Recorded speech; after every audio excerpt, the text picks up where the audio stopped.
All right, now we're good to go. Sweet. All right, so you guys kind of sleep through the night without any problems, or whatever. Next morning kind of rolls around. You guys have some breakfast and stuff. And old Jim kind of comes up, picks up Stan, and takes him down, leaving the three of you with Baron Brackus, who's currently just stuffing his face full of oats and grains, and has some odds and ends, fruits and cheeses at the table.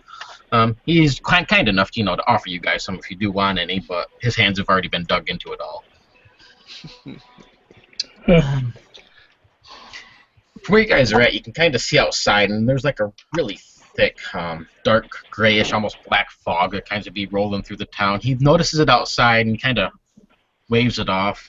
One of the servant people come in and talk to him about it. He just waves them off as well, saying there's nothing. It's just the fog, early morning fog, not to worry about it. Wait, you said black fog? It's like a dark grayish black fog, yeah. Yeah, isn't that the color of the fog that we've been seeing? Is that a different color of the fog? Yeah. Yeah, it looks like you're familiar with. At least from where your vantage point is. It looks, the same kind of black, dark, rolling fog across the ground, yeah. I mean, I'm probably looking to you two, like, so shouldn't we go over there now? What do you guys want to say to him? He's like, don't worry about it, don't worry about it. This happens every morning. It'll roll, sun will burn it off in a couple hours. Since you're safe here anyway. We just got through telling him about everything that happened to the other Jones, and he's just like, whatever. Yeah, pretty much. He's like, my manor's well guarded. My guards will take care of anything that's out there. You don't have to worry about them. You're not worried that this is a precursor to a much bigger problem? Nah. My manor's well fortified. If all else fails, we can go down to the basement with old Jim and Stan. Stan's got our back. You guys have seen him in action, I'm sure. He'll be able to handle if there's anything really goes down. What about your townspeople, though? They are every time these fogs roll in, women have been going missing, and many villagers end up dying. Can you afford those kind of losses? Well, if they're not around, then we can just sell off their property and get some. But that would be a shame. You're right, I suppose. Yeah, and surely you want to be around a long time in this town, right? You want them to re-elect you and everything. Elect? He says, no, this isn't my generations. He says, my brother, my dad, my grandpappy, we were all barons. He says, they don't elect us, fool. Oh, hell. I'm going to look worried at it. And as you see him pick up a drink, and he's been drinking it. He has typical white gloves on his hands, and he seems to the glass is kind of slipping. So he takes off his gloves, and you see that he actually has 6 fingers on his right hand. He takes a drink of his thing. If anybody kind of looks at him curiously about it, he hurries up and puts his glove back on, trying to hide it. He says, well, my guards we got really well-trained men. He says, they should be able to handle if there's any problems. This has been rolling through now for the past 2 weeks. He says, we haven't had any of these dogmen or changelings that you speak of, or witches, or whatever the hell else it is you seen out there. He says, I'm sure that whatever those creatures are, they know not to mess with New City. We'll cut their heads off in no time, and, it'll just be a waste of their energy. Okay. I think Clink's gonna think back about having 6 fingers and try to remember what he can about that. He's gonna be like, what does that mean? Is he mutated? Something like that, Yeah, it looks like a typical mutation. Give me a spout lore, because you might be able to come up with something on that. Okay. That's 10 plus. Alright, so you do remember, back when you were on the island, when you were younger and stuff, the rumors of the 6-fingered family. It was basically just a family that was, somewhere to the east. You didn't really know who or where they were exactly. But you heard rumors of, the inbreeding and the pure blood of this generational family that kind of stacked down through the generations and ruled over a city. They were, not very good rulers. They weren't cruel per se. They just didn't give a shit. So I basically remember his family. Um, Presumably, yeah. Mm. A Oh, well. six-fingered man. He looks kind of young for what you would remember, but that's not to say, somebody else in his family wouldn't have six fingers too.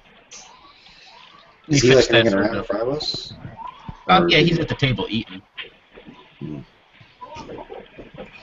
know, overhear us then? Yeah, at the moment, if you're sitting at the table with him, yeah. Oh, okay, yeah, we're still eating together. Okay. I'm just gonna say to him, I'll say, I know your family is very powerful, but this is more powerful than any of us. We should definitely take heed of the coming fogs. That something is amiss. Heighten security, or you'll Well, regret it most likely. so that just means it's going to be more money to pay these guards. He says, I'm hoping that Stan can work something up down there with old Jim and, be back in a few. He says, it might be more powerful than you folks, but it can't be more powerful than the gnome of the East. Oh, great. He says, but, if you boys are scared, then, like I said, you can hang out here in the manor. Plenty of food. I can bring in some women if that's what you like. You look like those kind of sorts, them rough road tumble people.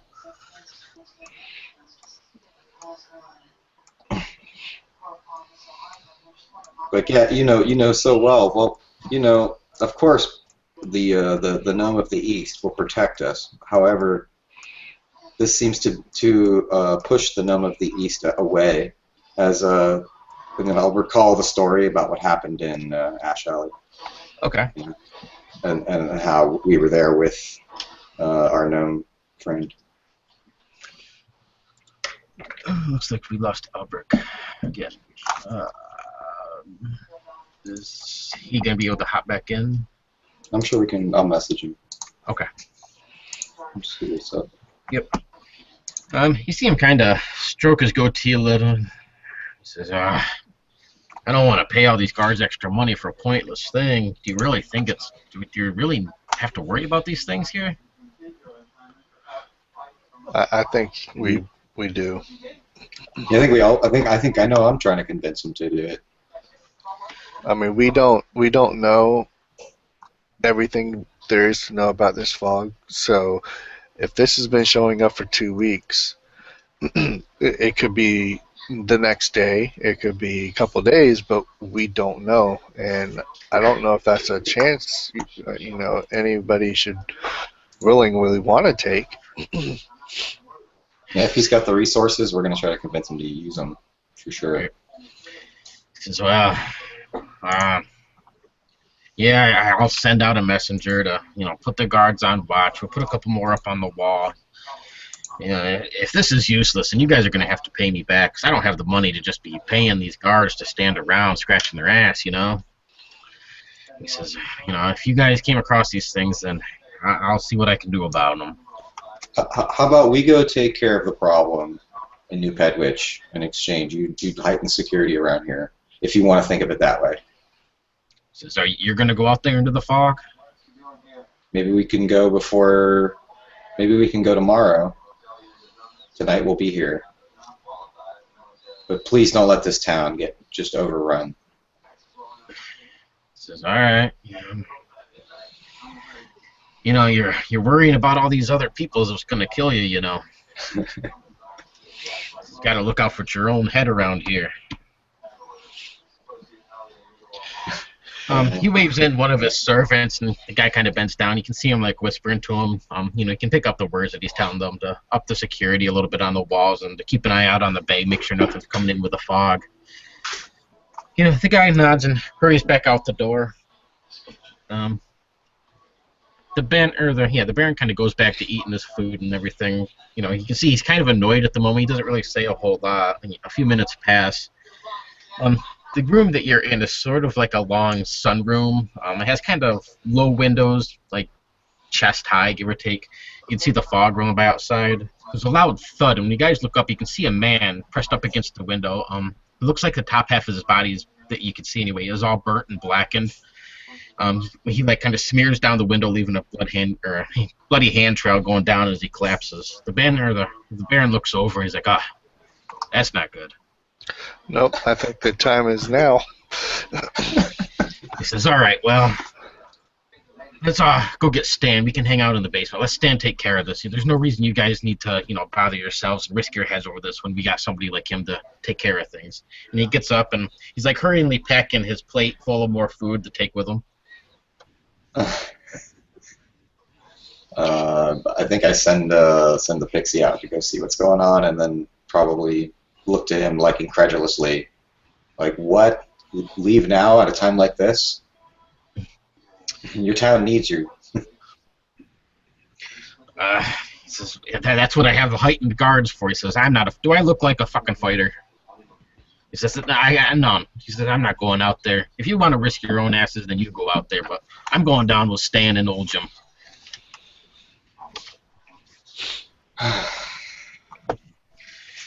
He's like piling his plate full, and he starts to, walk towards the back room.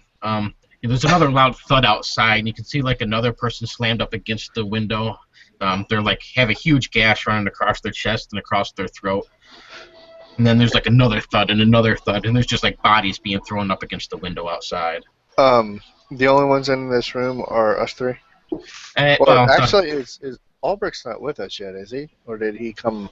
Yeah, I figured he just kind of came between the night and the morning and hooked up with you guys. So. Okay. So then back to my question: is it just us three in the room then? Well, the Baron's there, but he's headed downstairs, so kind of 3.5, I suppose. I'm gonna send Squeaks out as well and try to scout out what's going on outside through his eyes. I'm gonna unfurl my whip, and actually, as the Baron's like walking out, if he doesn't like turn around to like look back at us, I'm gonna just crack my whip in the air and just be like, yeah, you better get on. Things are gonna get hairy around here. Yeah, when you crack the rip, you can see like he jumps, his plate and food kind of go scattering across the floor, and he just hauls ass across the floor and down the stairs, like shutting the door behind him and slamming it. And you can hear his body bouncing down these stairs as he stomps down. Are you sending Lendir out as well? Yeah, Lendir, I sent him out. So the fire pixie probably just peeks up out of the shirt and then leaps off and then takes flight and does a little spin before leaving the room. Okay. It might have to crash through a window. I don't know. Nope, he can be able to get out without a problem. I mean, kind of scoots up the chimney and out. Squeak can probably fit down underneath the door frame and get out there. You can see through Squeak's eyes, correct? Yes. All right. So out there, you can see through his eyes. Everything's a real hazy, blurry sort of look. You can see the fog rolling. It's rolling just above where Squeak's body is, so he's kind of peering down underneath it. But as you look out across, you can see all these burnt bodies laying around everywhere. They're all kind of crawling across the ground. There's quite a few of them that have been torn open. You can see almost these zombie-like creatures feeding off them, these burnt zombies. Where is that? Lendir. Right. What? Was that right outside? I'm probably going to be looking up against the window too to try to get able to. Yeah, if you're up against the window and looking, then you can see it as well. You can see these bodies and stuff out there. Lendir comes back, a few moments later, and pretty much describes the same sort of scene. That there's all these black burnt zombie-like creatures that are crawling around out there, dragging people from their homes, animals. They're feeding off all the different chickens and all these things. The guards are being overrun on the outer wall. Do they look like dwarves? No, they don't. They actually look presumably human. They just look like they've been completely caught in a fire or something. So they're just charred skin, kind of hanging off in chunks. Is the better question? Can they be dwarves? I'm just picturing all of the guys that they've been burning because they thought they were dead are now wreaking havoc on the city. Yeah, maybe. Well, okay, so if it's not dwarves, we're not feeling as guilty, but we're definitely going to go do something about this, I think. So let's pat Albert on the back and be like, yo, we need to go out there. There's all kinds of stuff. There's zombies out there, weird monstrosities. You know, I'll describe monstrosities. I probably don't know what a zombie is. You know, I don't mess with religious stuff like that very much. It's all been like elemental weirdness and arcana. Yeah. Yeah, it doesn't look like. I mean, there doesn't seem to be anything magical about them beyond the fact that they look like they should be dead and they're crawling around eating stuff. But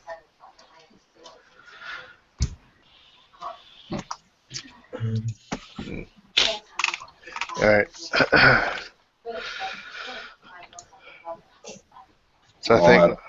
So you we want me to going. go first. Yeah, we're rushing the door. I mean, I might go out and then go towards the roof or something once I see a group of them.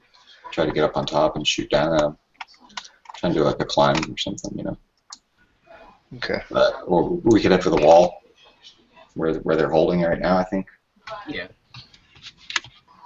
I mean, where They're you're gonna at move to the around. manor, you could easily climb up to the roof if you wanted to go up to the roof from where you're at. There's stairs, you know, leading up to the top floors and stuff. Mhm. All right. I'll follow him up there. All right. Is Albrecht here? Or is his not working still? So he came back. Yeah, it says he's in the call. Mm-hmm. He might be having to fight through it.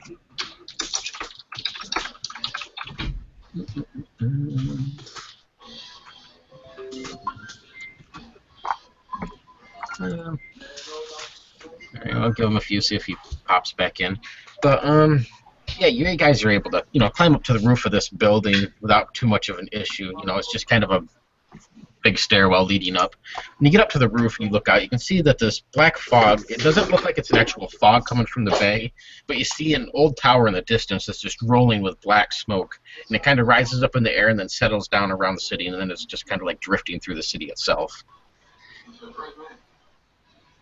So there's a tower in this city that's emitting smoke. Yes. We didn't notice anything like that in the first city, did we? Nope.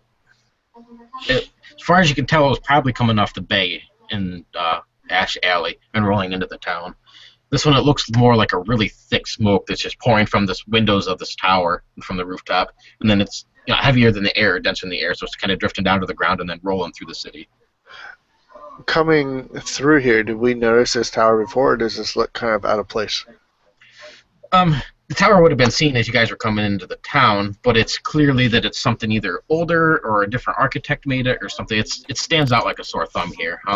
It rises up maybe 3 or 4 stories. It's not super high, but it has jagged sort of points coming off of it at different angles.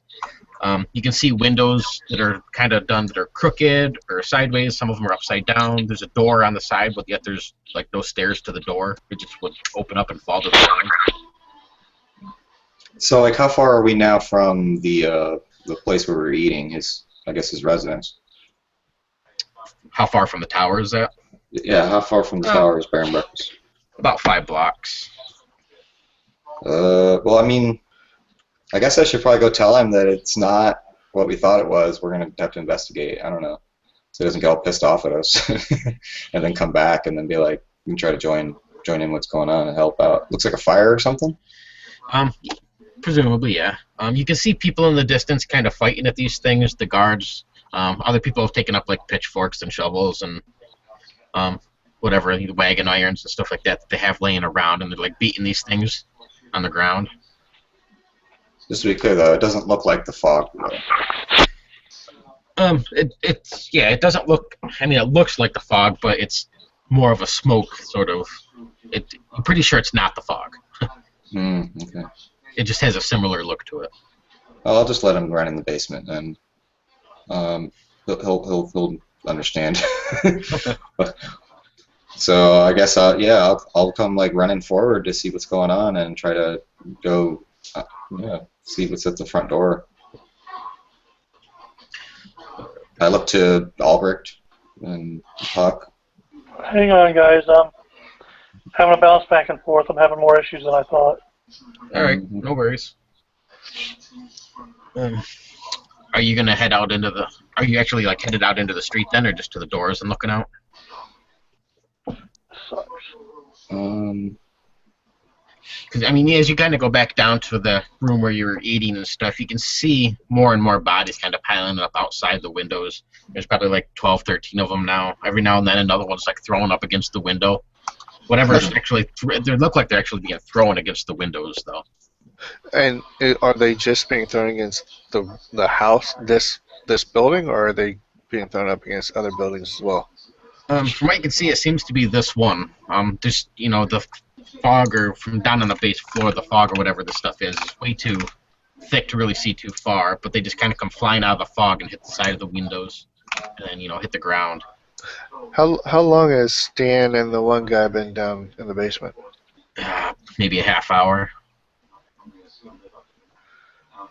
They were reporting the fog before then? No, it was just a few minutes after they went down that the fog stuff started to roll through, or the smoke, I should say. Okay, I don't know if this is a direct correlation. Maybe Stan could be in trouble. They could be doing something down here, or whatever the source of it is coming from that tower. Mm-hmm. So either we can check on Stan, or think hope he's okay and go try to help deal with this, or Okay. Last time you may remember Okay. Clink's advancement. Yep. It was going to be the religious. So it was going to be cleric, basically. Okay. The casting of spells. Yep. So I have communion cast a spell. I think I want to cast guidance here. I'm going to make a gesture over my face, some kind of like touch 3 points, like one on my shoulder, one on my chest, one on my head, maybe one shoulder, like just one side to indicate my god, and ask. This is a god of like natural fortitude, like a tree god of some kind. Okay. That he's gonna devote himself to, and in the last section. So I think that he's asking, do we go in? I get to ask a course of action. Should we go in there and go down or up? That's kind of what I'm asking. Okay. Let's see.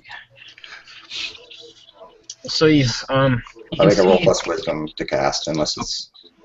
Yeah, just a sec, you can. Okay. You can see like a blue disembodied sort of hand appear before you, and it's kind of blurry. It kind of points up, down, and kind of different directions and stuff. Go ahead and make your roll for that.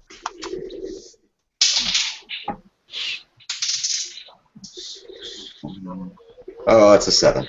7. Yeah. 7. The spell's cast, but I think I'm gonna just I'm gonna cast it and distance myself from the deity, taking a -1 until I commune.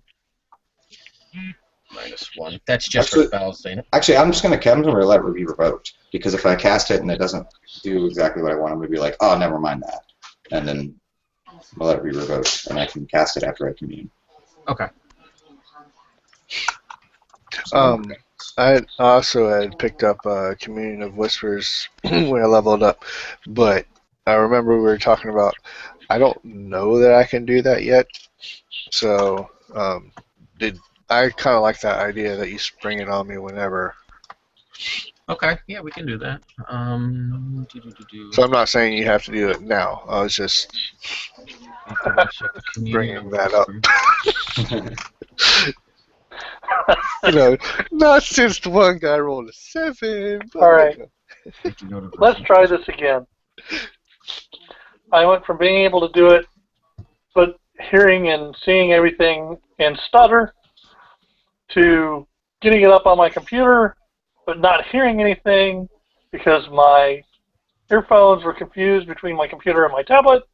I've gone back to my tablet, but now I can't get my earphones on my tablet.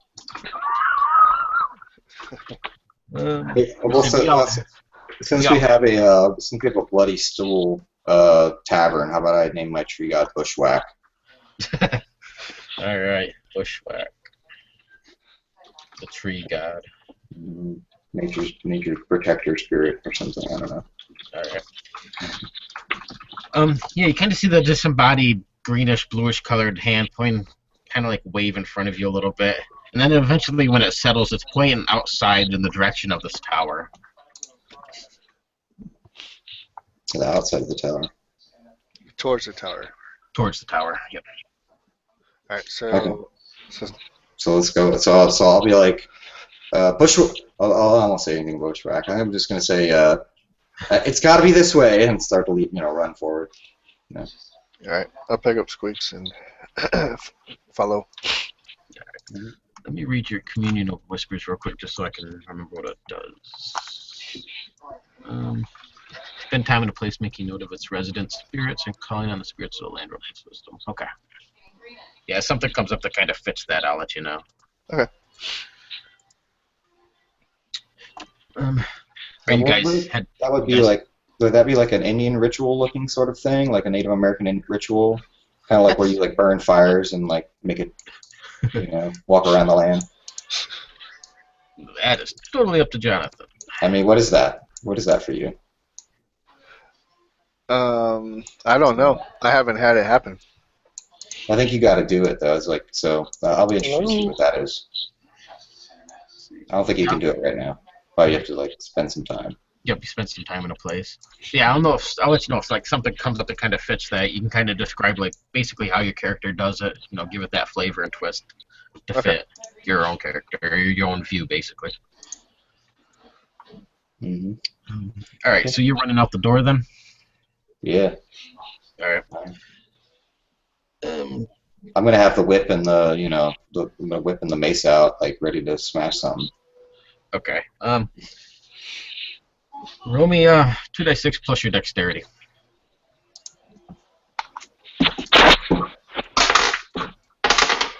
Okay, that's a 10 plus. Are you running out too, Jonathan? Yeah. I'm sorry, Puck. Okay, yeah, I was following him. Same with me. Yep, roll that too. So as soon as you run out the door clink, you feel like something grab a hold of your foot almost instantly. When you look down, you can see one of these disgustingly burned sort of bodies, and you kind of rip your leg away. The whole arm comes with it. And, it kind of sloughs off onto the ground. You can smell the stench. It smells almost like a barbecue. Not really bad, per se, but not the greatest either. Just burnt flesh. Yeah. Oh. Well, I got an experience point. All right. So as you rush out this door, you can see Clink up ahead just kind of rip the arm off one of these things. The arm kind of lets go of him once it gets ripped off, but it catches underneath your feet and you kind of go sprawling across. You see Squeaks kind of like roll out of your pocket over the distance. One of these creatures just hurries up and grabs the rat. You can see it like bringing it towards its mouth. Well, I'm not going to let that happen. I'm going to try to kick it if I see that. I'm going to try to kick the thing's head. Yeah, you're next to it. Go ahead and do a hack and slash. I'll be like, no, I got this. Oh, maybe I don't got this.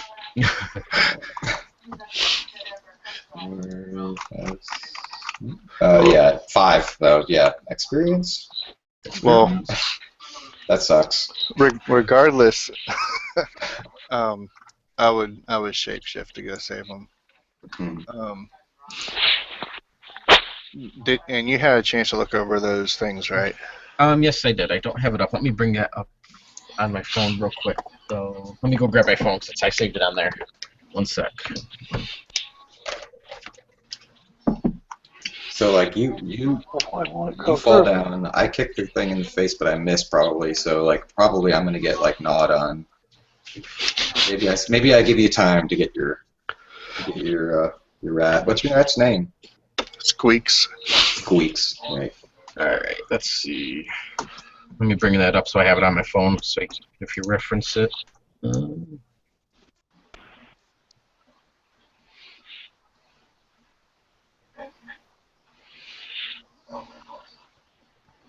Maybe.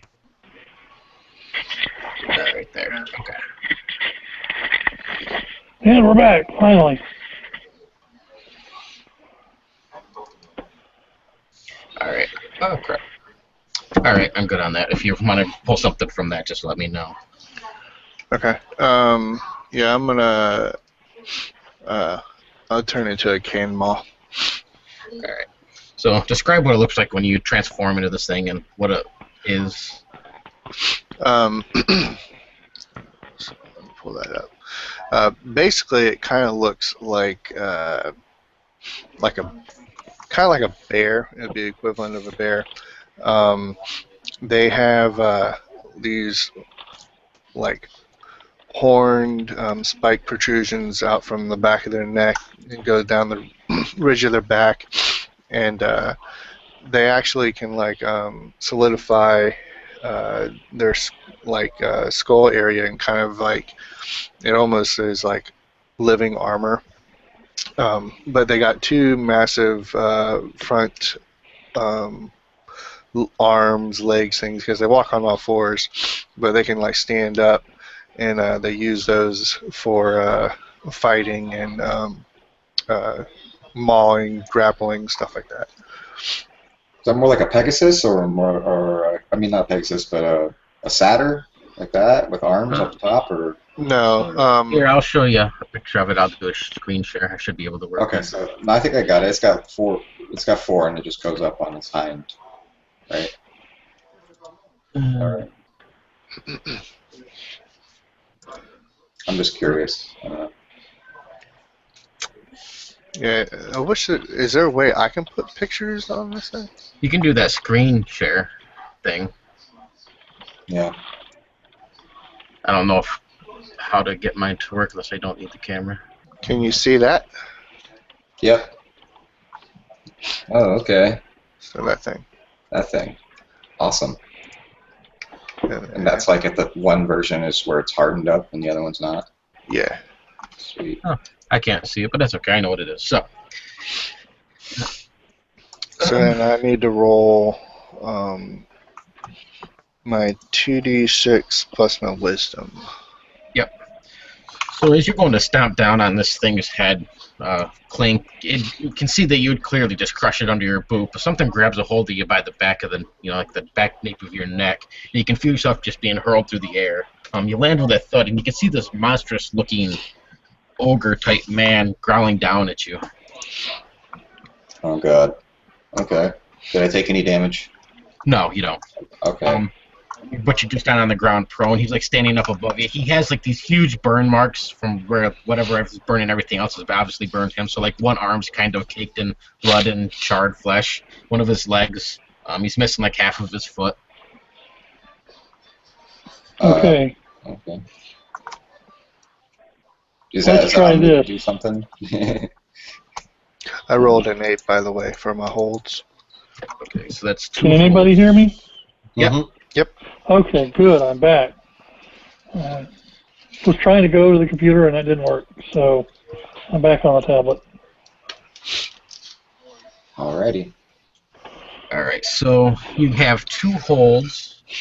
Your moves are going to be about swipe with claws.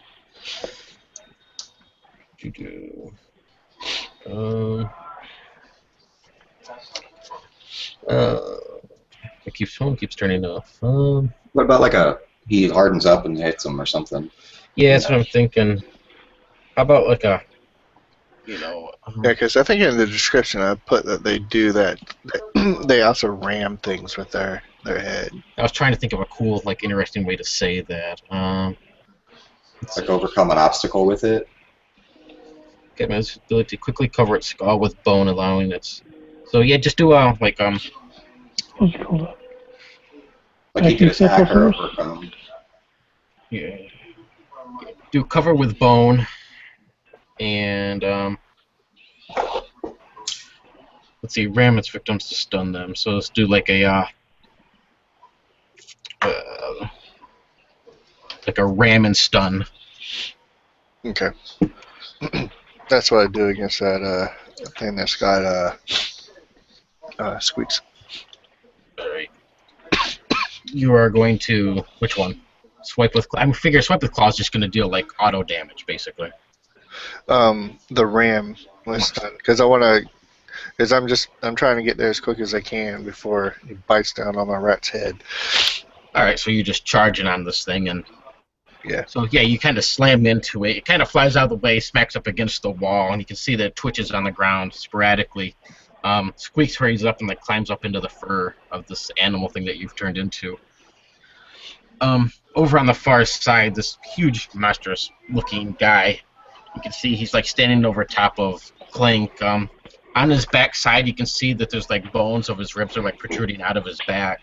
But he reaches back and he snaps one off and kind of brings it down, like swinging down towards Clink with it. What do you do, Clink? I'm going to try to roll out of the way and, just get out of there with dexterity, basically. Yep, defy danger with dex. I don't think it's a 10. Yeah, it's a 10. It's a 10. All right, yeah. The bone, this huge rib bone that he snapped off, leaves cracks through the ground as it slams into it. It's just like inches away from your head, but you're able to, roll out of the way, get back up to your knees. Albrecht, are you still with us? Yeah, I'm here. Okay. What would you like to do? Okay, where are we at again? All I know is I've got something attacking Clink on the ground, and Yep. Was it Puck has turned into some weird-looking bear with bony protrusions. Yes. So you're basically just coming out of this eating room that you guys were sitting down in. And you see this huge ogre-looking man, trying to hit Clink with his rib bone, and then this weird animal you've never seen before off to the side. As soon as you step out the doorway, there's this burnt, charred body that slams up against the windows beside you and slides down to the ground, kind of twitching. You see there's probably another 3 or 4 bodies crawling towards you on the ground. They're a good distance away, and they're really slow moving, but... Okay, well, those don't appear to be much of a threat right now. It looks like Clink needs more help than dealing with these things. So, yeah, I'll jump on this huge ogre guy's back, I guess. Let me hang on. Ugh. And also, I rolled out of the way, I think, just now, so... Yeah. Well, that's cool, but still, he's focused on you, which is not cool, because you're one of the little people under my protection. Right, okay. Alright, so you're going to try and jump on this guy? Yeah, let me see what I got over here. Hang on, I got to get back to my sheet.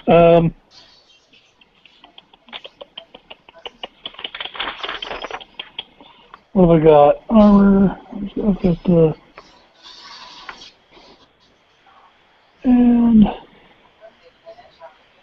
Oh, hang on, I've got that. Well, that's not going to do me much good down here.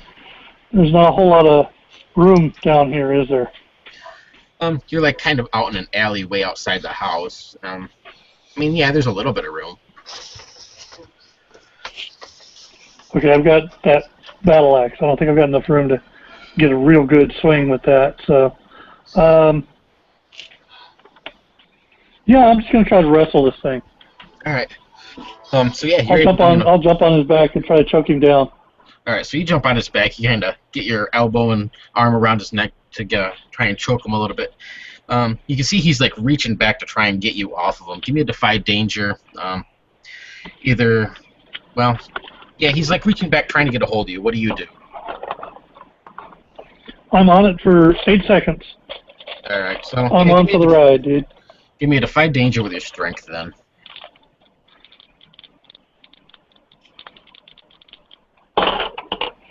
And that's a grand total of 11. Beautiful. So he's reaching back to try and get a hold of you. You easily got him in your chokehold locked onto him. He's not able to reach where you're at. Go ahead and you can do a little bit of damage to him. Give me like a 1d4 damage. Cool, I just have one right there if I get it out. That sounds like a lot of dice. Yeah, I carry him around in a Tupperware. Dice. 4. 4, alright. So you kind of grab a hold of him and you have him like in this chokehold and stuff. He drops down to one of his knees, dropping his bone club that he had. Mm-hmm. What do you guys like to do?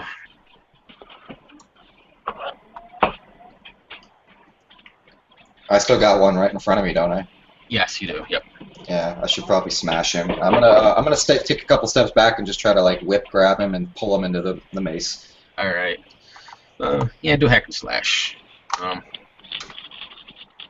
If you're using the whip, I'm going to say you add your dexterity. Okay. That's a 9. Go ahead and roll your damage first. You might kill this. 2 damage. 2, okay. So you bring it, its face kind of crushes into your mace. You can see like bony protrusions and stuff just explode out the side of it. One of its hands kind of graces across. You can feel it cut across your neck. It leaves a little bit of a gash. Take 1 hit point of damage, but there's like this really strong burning sensation. I need to defy danger with your constitution.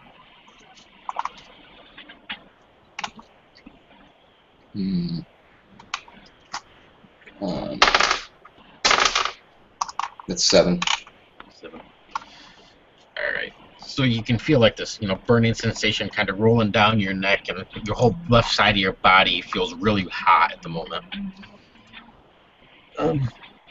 So this huge ogre guy that's around the back of Albrecht reaches back and he grabs one of your legs, and he tries to get himself up as much as he can, and then he just falls backward on top of you. What do you do? Onto me. Oh, me? Yeah. Yeah, no, chances are I'm going to take it like a bitch because I'm not letting him go. All right, give me defy danger with your strength again, then.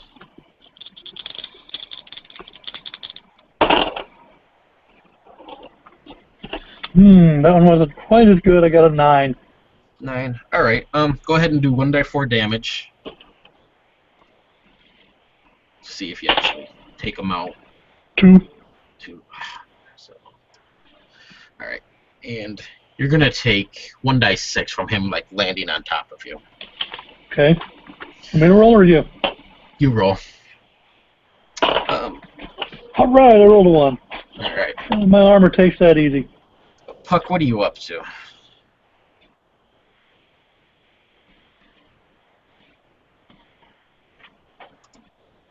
Puck. Sorry. Oh, that's right. I had it muted. Is the thing that I charged dead? Yes, well, it's twitching on the ground. It's definitely stunned. It don't look like it's going anywhere, though. Okay, and I see my friends getting attacked by this ogre guy thing?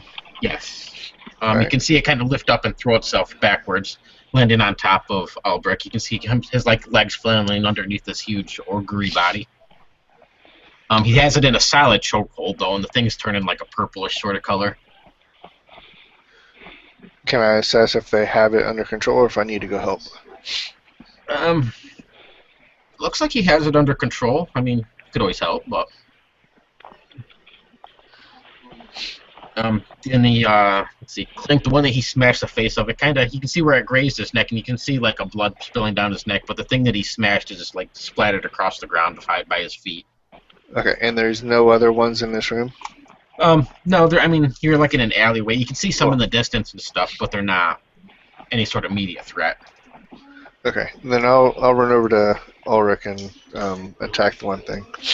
Alright. Because I can do attacks for free. Yep, you can use the swipe with your claws or something that's just as a hold. You have 1 hold left, and that would just be an auto damage. You don't have to roll for anything there. But that would, now if I did that though, would that automatically make me revert back? Yes. Yep. Okay. Then yeah, I'll go use it. Alright. So just do your damage. If you do 2 or more, it's dead, so. Alright, and it'd just be 1d6? Yep, whatever your damage is. If you get more than a 2, you can describe how you kill this thing. It was a 2. Alright, yeah. How do you kill it? Well, he's got it in a chokehold, right? Yeah. So, I just rear up on my back legs and then swipe with my claws and just like cleave the thing in half So he's still kind of like holding it by the neck, and this bottom half just like flumps down on the ground.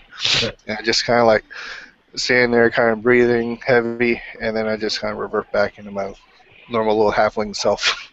All right. So Albrecht, you can feel like the body just kind of like fall apart off on top of you. You know, you have that sense that you squeeze this thing so hard you basically ripped it into it until you see him standing above you. I'll throw the top half off of me.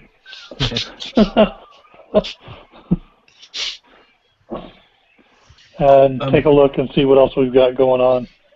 It doesn't look like there's any, like, immediate threat around you. You can see like a few people in the distance, like running down the street, and one of these burnt creatures chasing after them.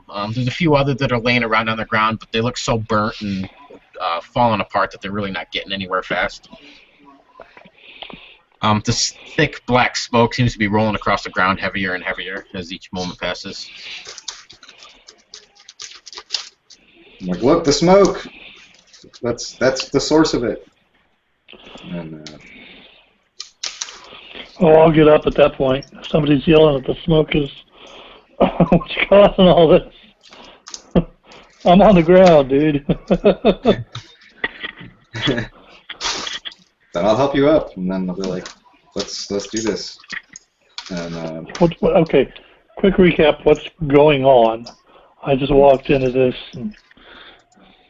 it looks like we got a fire going on in this tower, and then there's all these creatures out in the street. Right here.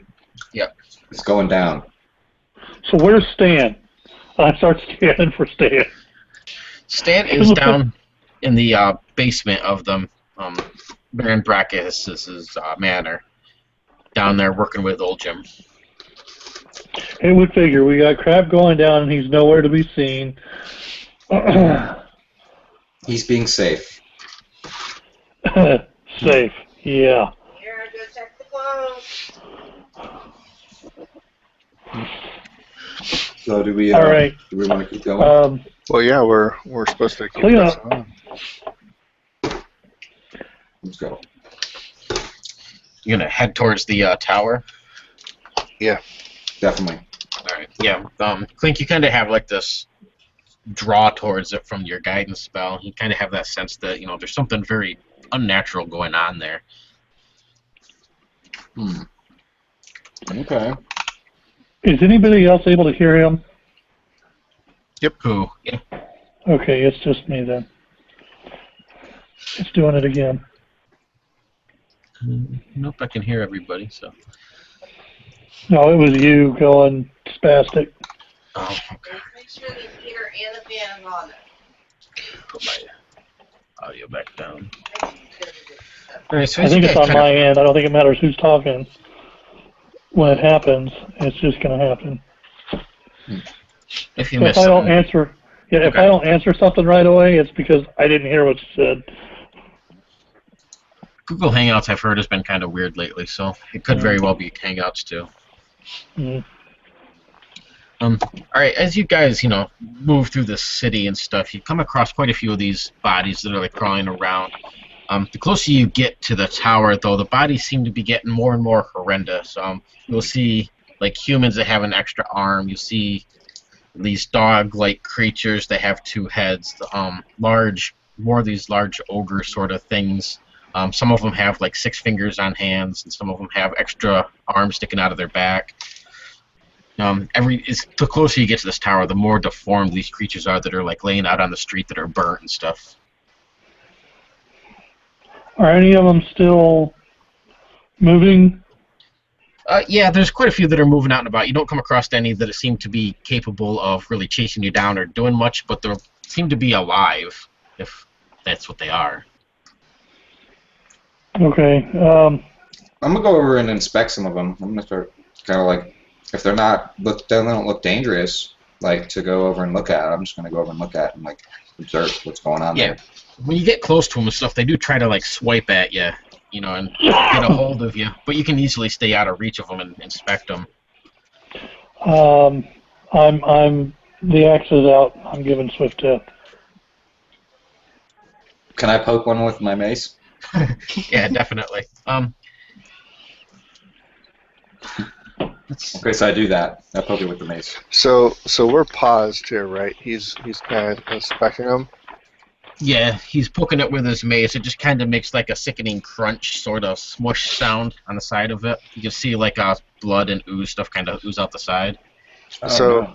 is there anything out of the ordinary about the area that we're in other than the fog and these things? Like, are the buildings being affected at all? Or, is the fog thicker the closer we're getting? Like, what's...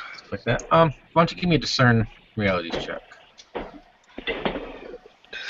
It's 2d6 plus... Yeah. And Clink, when you get closer to things, you can see they look. A lot of them, they look like they were human, but other ones, like when you get close to this one human one that you see, it looks like the arm that's coming off of it is more of like a large, maybe a dwarf or an orc or some sort of larger, muscly sort of humanoid that's been attached to it. Weird. Okay. But so it doesn't look like a normal person from this town. It looks like something changed. Yeah, it looks like something's been somehow manipulated or mutated. If you get a little bit closer to it, you can stay just barely out of reach, but you can see like the stitching along where this arm is connected to its side. Frankenstein. I rolled an 8, by the way. Let's see. Discern realities is 8. You can ask one question from that list of oddities there.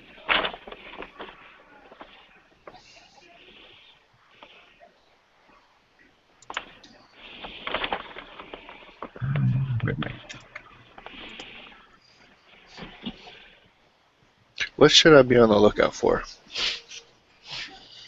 Alright, so up in the distance you hear this weird sort of growl. It sounds like a really deep guttural sort of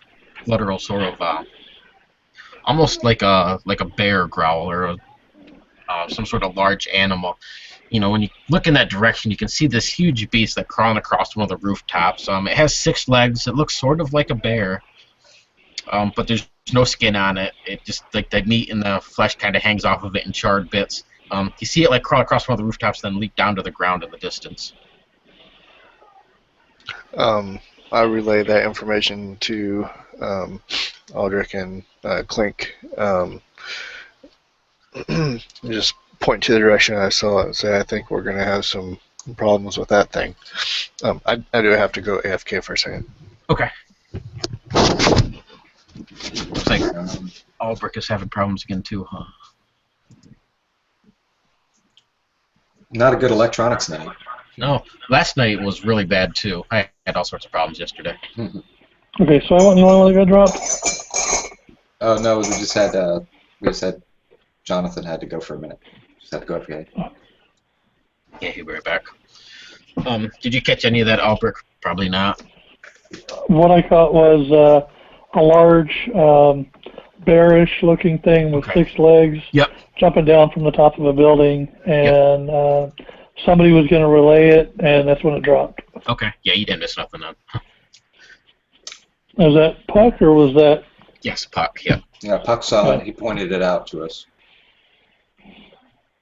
I don't know. I probably want to go over there, keeping an eye. Well, I probably want to stay out across the opposite side of the street, right? Like so I can have a good angle to shoot an arrow in there if I need to.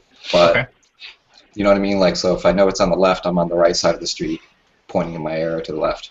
Right. To the wall. Yep. Is there anything in the air that while we're walking through here? Like we've seen all these things on 1 minute AFK again. Are you calling me or him? Tristan. Mom's calling me. So I think we're wondering if there's anything like that we're breathing in or anything, right? Like the smoke is rolling like really close to the ground, so it's maybe waist high in some areas, more like knee or ankle high. So it's not like in your face. You're not really breathing it in. It's obviously denser than the air, so it's rolling across the ground itself. Right, so we're probably good as long as we don't lay in it. Yeah, if you're not crawling around on the ground, you're not breathing it in anyway. So does it look like it's receding, or does it that it's flowing in? It looks like it's just kind of flowing out of this tower that, as if the fire, the tower's on fire or something, but it's kind of just boiling down the side of this tower to the ground and then rolling across the ground. From where you're at, you can still see the tower in the distance, and this black smoke just continues to pour from it. Yeah, I'm definitely looking out for this whatever the hell thing that was described dropping down now. I'm gonna kill that, whatever that is. Yeah, was that the tower that it came off of? It just came off of like a random rooftop, but it kind of assumed that it came from that direction, probably. Yeah. Now, what I was saying is, so we've seen all these things on the ground, and then we've seen that thing climb around the rooftops. But has anything been flying? Besides some random birds and stuff, no, you don't really. There's nothing strange that's in the air. Okay.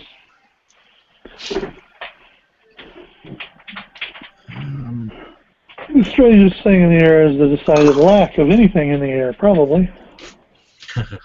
Well, Clink is probably still walking down the street towards the tower, but is keeping an eye out on the left. All right. Roll me a 2 dice 6 plus your wisdom. I'll go with you. This is a 10 plus. All right. So you kind of come around a building, and you can see this creature like like crawl around the side of the building, and it kind of disappears into the smoke a little bit further down. When you look down at the ground, you can see its tracks, and there's one that kind of looks sort of like a hoof, and another one that looks more like bear tracks. One of them looks maybe like a mountain lion track, but all these tracks that it's leaving are all different animals. It's a shapeshifter. Do I think that when I see that? If you want to. I'm just going to think that's a shapeshifter or something, Be like, oh, it's changing shapes or something. It's all kind of different animals. Like a changeling. Do we know what happened to ours? Or abomination. It's in the dungeon right now, I think. Yeah, we think. We haven't really checked. Keyword. Okay, so it's in the same place. It's in the same place that Stan went. Yeah, Stan has that totally under control right now. He wouldn't even assure you. Well, you can just trust him, guys. We got other things to tend to. From where you're at, if you keep headed north on the street, you could come to the tower. It's only about a block away. To the west is where this creature was headed, though, which would be like back towards where the Baron's place came from. So he's heading towards the Baron's place. Yeah. It didn't look. I mean, that's where the tracks are leading. It didn't seem like it had any motive to go there, but that's the direction it's going. But everything else has been thrown at that building. I wouldn't doubt if he is going to that building. What are you talking about? Well, they were throwing the bodies up against the building. So if these tracks are sort of leading back towards the building, maybe this thing is going back towards where Stan is in the building. Should we stop this thing before we proceed to the tower? It's a good question. Does it look like they're going towards Rekis's manor, or? Yeah, when you look down at the tracks, Clink, you can see they're headed in the direction of where you came from. And when you seen the beast kind of turn the corner, that's the direction it was headed. It's hard to say if it's actually going there, but it's going in that direction. Yeah, we should probably see what they're doing. So we'll turn back and go that way. The Baron's got how many guards? A couple dozen at least. He put on. I think he's probably gonna be okay. So you don't think we should go that way? Just keep heading to the tower. Stan's got it all under control, right? Yeah, but if all signs point to the manor, we should probably go to the manor. All signs don't point to the manor. The manor is my guidance. The manor is the destination. It's not the source. The threat is the source. I'm going to the tower. You still kind of have that draw towards the tower, Clink. As if you kind of feel like you should go that way. Yeah, then I probably wouldn't agree with going back towards the manor. I would have been like, no, the right way to go is this way, to do the most good. Okay, then we should hurry, because in case that thing is going back. We can always come back and do cleanup once we take care of the source. And let's keep our eyes peeled. Just like we cleaned up those dwarves that were about to be burnt. Yeah. Yeah. So you're moving down the street, you come up to this tower, and it looks like it's whoever designed this thing was really twisted, or just a really shitty architect, one of the two. The doors are all cocked at angles, the buildings kind of lean into the side a little bit. None of the stonework really sits, there's gaps everywhere. The windows are kind of like haphazardly put in place, some of them crooked, some of them hanging open. There's doors that just like on the side of the building that lead nowhere. This big boiling black smoke just pours down the side of this building. The closer you get, the higher the smoke comes. So if you were to go right up to this building, you're going to be breathing this stuff in. From where you're at, it's around you, and you can see that it's it's agitating your lungs a little bit.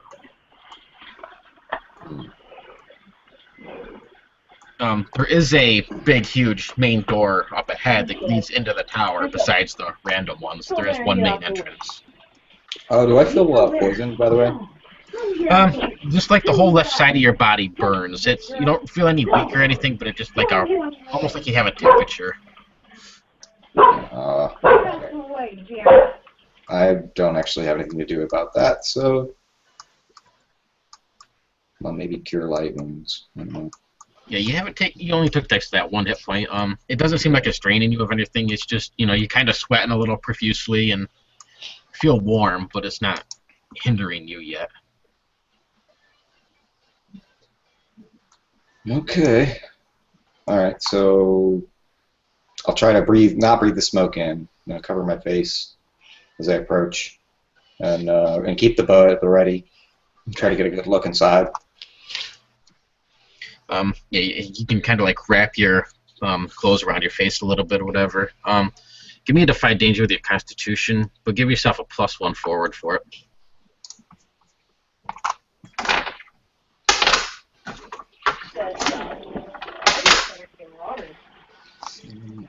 8. Yeah, so 7, 9.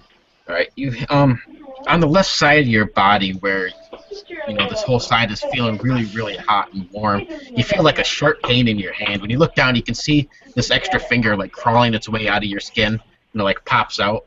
You can actually move it and do stuff, but you have like this extra finger kind of hanging from your arm. Sorry. What? Do we all see that? Yeah, is that happening for everyone? We're probably up close to the tower, though. I mean, assuming you're following him, probably could. What the? Well, Squeaks is freaking out. I can tell you that. I look down at my hand in horror, and then wrap it really quickly in my other arm, and I think I'm probably gonna like look at you guys like worriedly as I like wrap it in some like ripped piece of clothing or something. I don't know. Are you All right. Are you okay? You can feel when you wrap it up, it kind of like tries to wiggle free on its own a little bit. It's kind of like trying to fight all the bandages off. Puck and Albrecht, are you guys headed up to where he's at, or are you staying back? Yeah. All right. I'm kind of trying to find out what's going on with him. Do you think what exactly was a populus and herbs thing? Poultice and herbs, that's general, it's like a healing salve. Mm-hmm. It heals a set amount. I don't remember exactly off the top of my head. Healing So it wouldn't like help him at all then? No, not at the moment. Only on the initial wound on his neck, maybe. Can I sanctify it? Poultices and herbs deal 7 damage when you have the time to actually treat somebody and deal with it. Right. Gotcha. Yep. What if I take a little nibble and then sanctify it? You can try. Food. No. Okay. I'll just mess around. If you guys are going up to where he's at, I'm going to need Constitution saves as well. I'm assuming you're probably following the same thing and like wrapping rags around your face so you don't breathe this in and stuff. But before we get that much farther, Pop, I know that you can change your shape somewhat. Is there any way that you can change to something larger so that you can be above Right behind where I sleep. It's on the headboard. above the breathing line of this stuff? How thick was it? Like how high would it go? The smoke itself. Mm-hmm. Right now it's only like waist high, give or take. But the closer you get to the building, it's like pouring down the side of this building. So the closer you get, it'll end up to be just kind of like walking into a waterfall of it. What I wanted to do is have Puck change to something large enough and carry one of the other characters, and I would do the same thing to give everybody as much of a chance as possible to get as close as possible before it actively begins to be a problem. We need a giraffe-like ladder. I could do that. Kiteu. That's not necessarily only water. What's your lands that you picked? These are frozen north, From the north. where the dire things come from. So it should be big. Gnarly. Yeah, you could. I mean, that's huge. You could do that. Most of this tower is kind of covered in the stuff. You know, it's like pouring out of the windows and stuff. If you're trying to get into the tower itself, unless you can find a different way to get in there, you'd end up having to pass through the stuff. Right, but that's just going directly Through it, yeah. through it. Yeah, Yep. it's short term. Does it seem to blow away? Like, could you fan it away almost? It's heavier than the air, so it is pouring down. But you can see, like, when the wind blows a little bit, it's like a pretty non-windy day, so there's not much of a breeze. But every now and then, yeah, it does waft with the wind a little bit. Unnaturally? Asking. Naturally, yeah. Would I be able to? Because I got that Isfagelt, that bird thing. Would I be able to kind of like flap my wings and blow the smoke? Making a path for us? Yeah, definitely. And that's what I'd do. All right, go ahead and roll up for that. See how many holds you get. What? Midnight. Hold on just a sec. 11. Okay. I'm gonna be AFK for just a second. I gotta get my daughter medicine real quick. No problem. No problem.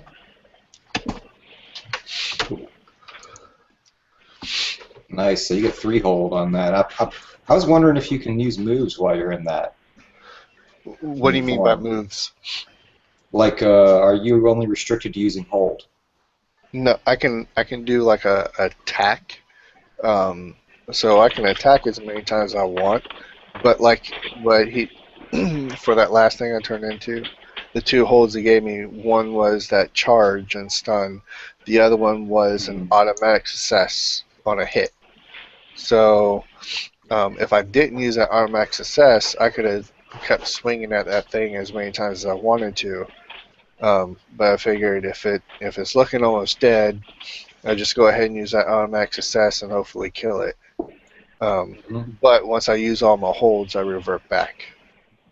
Yeah, and also I'm rereading it also because I was interested. It says that basically you have your normal stats. You can use moves, but they may be harder to trigger because you're like, for example, if you're a house cat and you're trying to do battle with an ogre. That's not really hack and slash. That's more like you're getting your butt whooped. Yeah.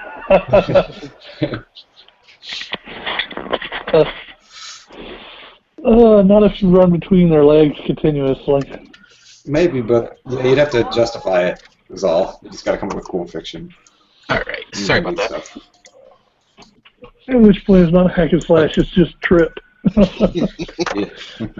All right. And then, yeah, you got the moves if you need to do something.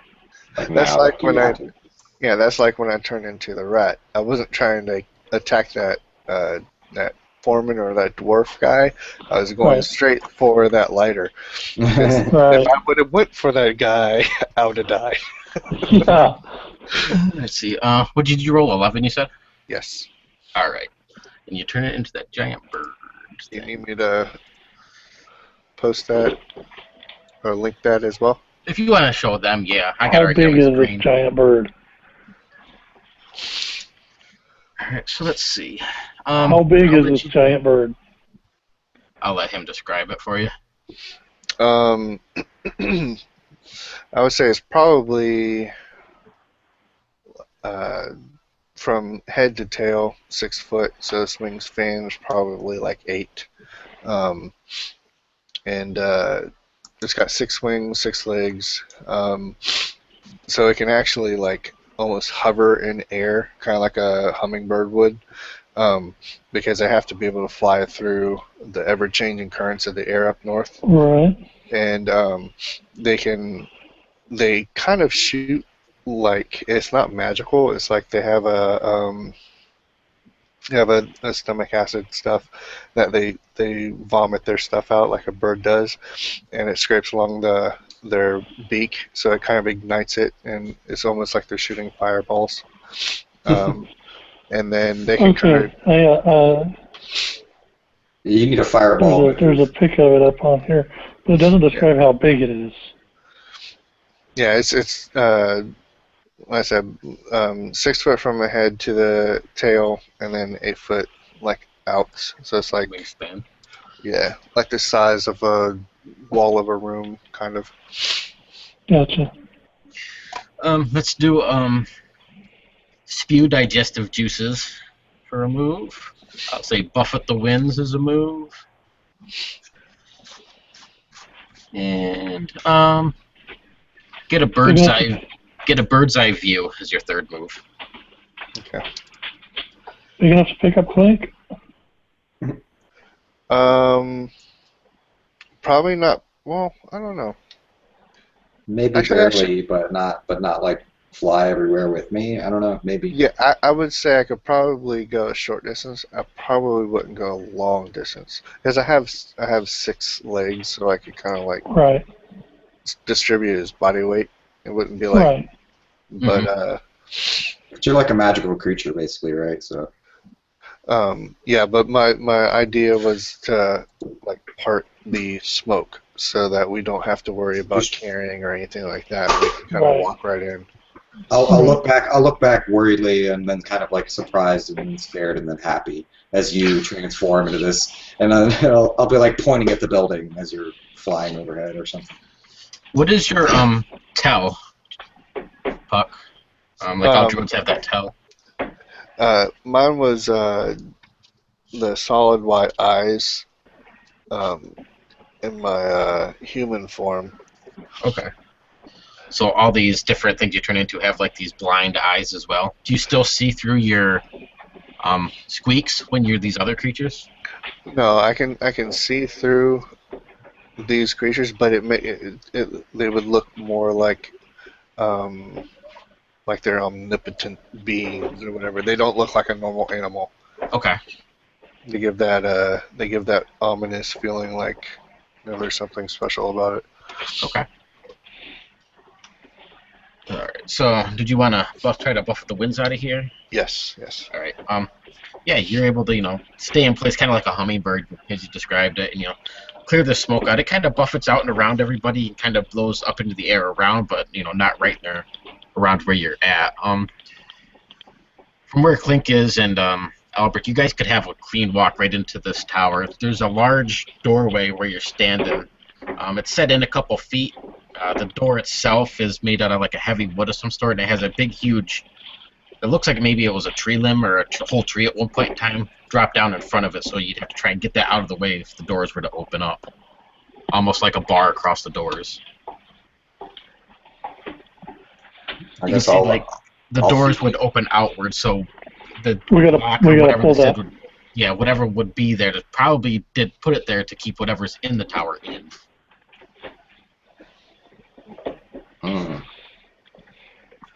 I mean, I consider moving it. I guess I'll get on one side and like barely lift it at all, and then be like, we'll help.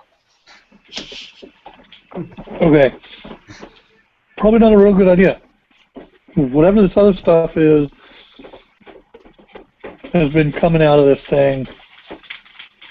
Whatever's behind here is probably worse. I'm gonna say whatever is behind here is it. And I'm gonna like look at it, like look at the doors with this like very straight, grim face, just like dreading also going in, and then look back at you and like just kind of be like, "But we gotta take care of this because otherwise it's probably gonna ruin this town." All right, Buzzy. When Albrecht says that, like one of these bodies, burnt things, kind of fall from one of the windows up above and hits the ground next to him. Looks like it was maybe a dwarf or some sort of orc at some point in time. There's no hair left on it, but it has like an extra leg in place of one of its arms, and one of its legs is an arm. Oh man.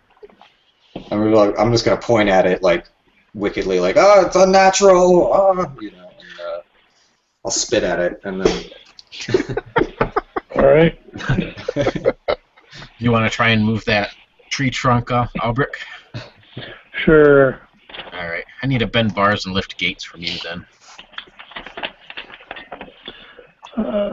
Oh, do I aid him? Yeah, if you want to. If I'm assuming you would be. Yeah, just roll +1 bond. What is that roll? It's under your fighter strength. 2d6 plus your strength. 2d6 plus my strength. Yep. And I got an 11 on the aid. Okay, so I'll add give him a another +1.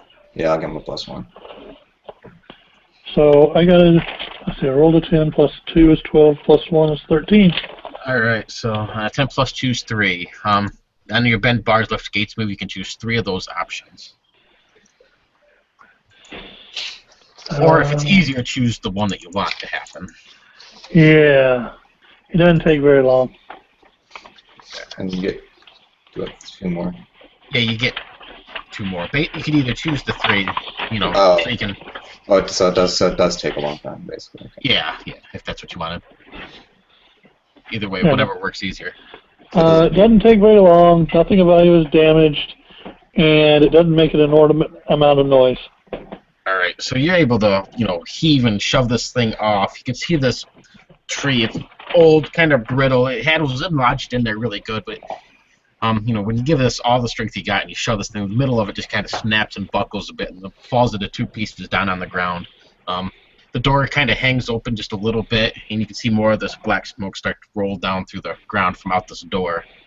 The puck behind you can still buffet the stuff out of the way, but the doors are open just enough for you to kind of get a peek in if you want.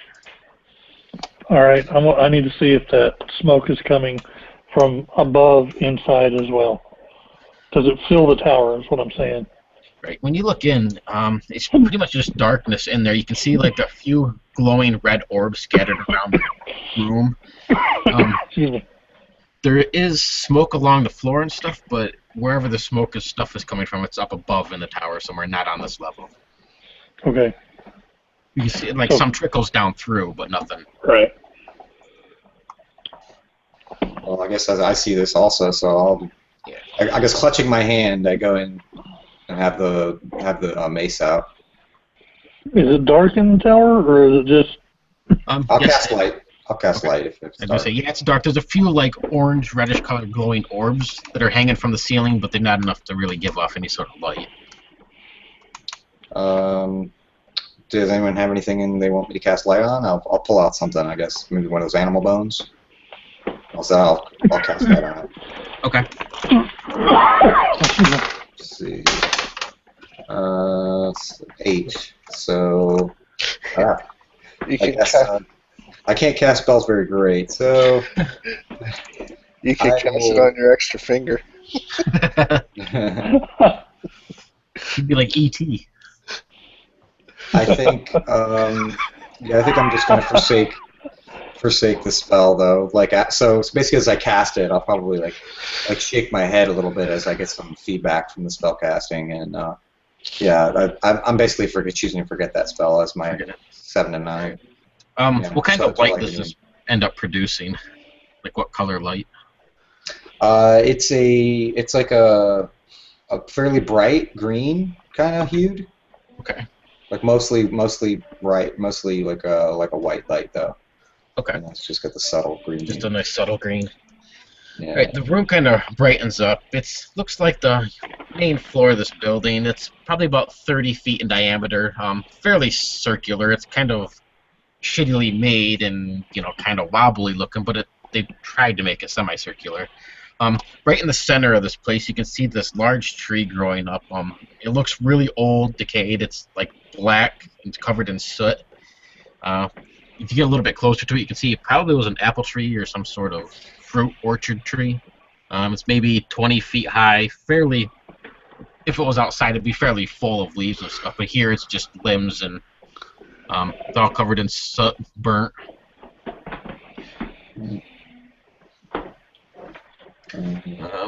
On the far side of the room, you can see a pair of staircases that kind of spiral up along the wall up to the floor above.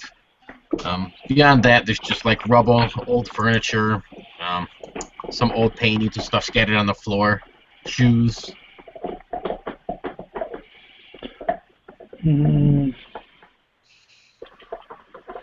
There's something about this tree. Yeah, let's back the tree. I'm gonna poke and prod around it, kind of like, moving the ground, moving the dirt on the ground, and anything like that. Is there so there's no smoke inside the room here, right? Very little. Just a little bit that's trickling down from above, but very little, yeah. Okay. If I was to fly up the tower real quick to get a bird's eye view, would the smoke fill that room? There is a ceiling above you. On the far side of the wall, there's a pair of staircases that kind of lead up to the next floor. You could fly up there, but that's where the smoke is trickling down from, so you can assume probably... I was talking about, like, back out the doorway. Oh, okay. And up the side of the thing. Yeah, you can go up to, like, the next floor. It looks like it's 3 stories up. Because my thought was if I could get up and kind of look into any of the windows in the upper part of this tower to see what I could see up there. Okay, yeah. You can fly up to the 2nd story, meaning, your wings itself kind of buff the fog out a little bit. You can get into view of what's in the room. It looks like it's pretty simplistic as well. It's basically circular in formation. There's just scattered garbage and stuff laying around. But you can see all sorts of body parts. They're in jars. Some of them are hanging from hooks. Some of them are scattered out on the ground. Some like full body parts. Some are just the entire body. Other ones are like legs, toes, feet. And they're just scattered all over in this room. Right in the very center of it is a large table, and you can see there's some sort of creature strapped down to it. You can see its arms like trying to work out the latches. And then there's another staircase that goes up to the top floor if you wanted to look up there. Yeah. All right. Yeah, when you get up there and you kind of buffet the winds out of the way, it's much smaller. It's only about 10 feet in diameter, and there's just a single black cauldron type thing that's right in the middle of the room, and you can see this black smoke stuff just pouring out of this. Over on the far side, there's like something catches your eye, and you can see roughly a humanoid sort of shape, but it's just covered in flames. It's maybe like average human height. Okay, and can I tell what, like, is it doing anything? Just kind of... So as you're up there and you kind of blow the smoke out and stuff, you can see it was next to the cauldron. It turns around in your direction. You can see its eyes just like stare right into you. Can you defy danger with your wisdom? You just had to look.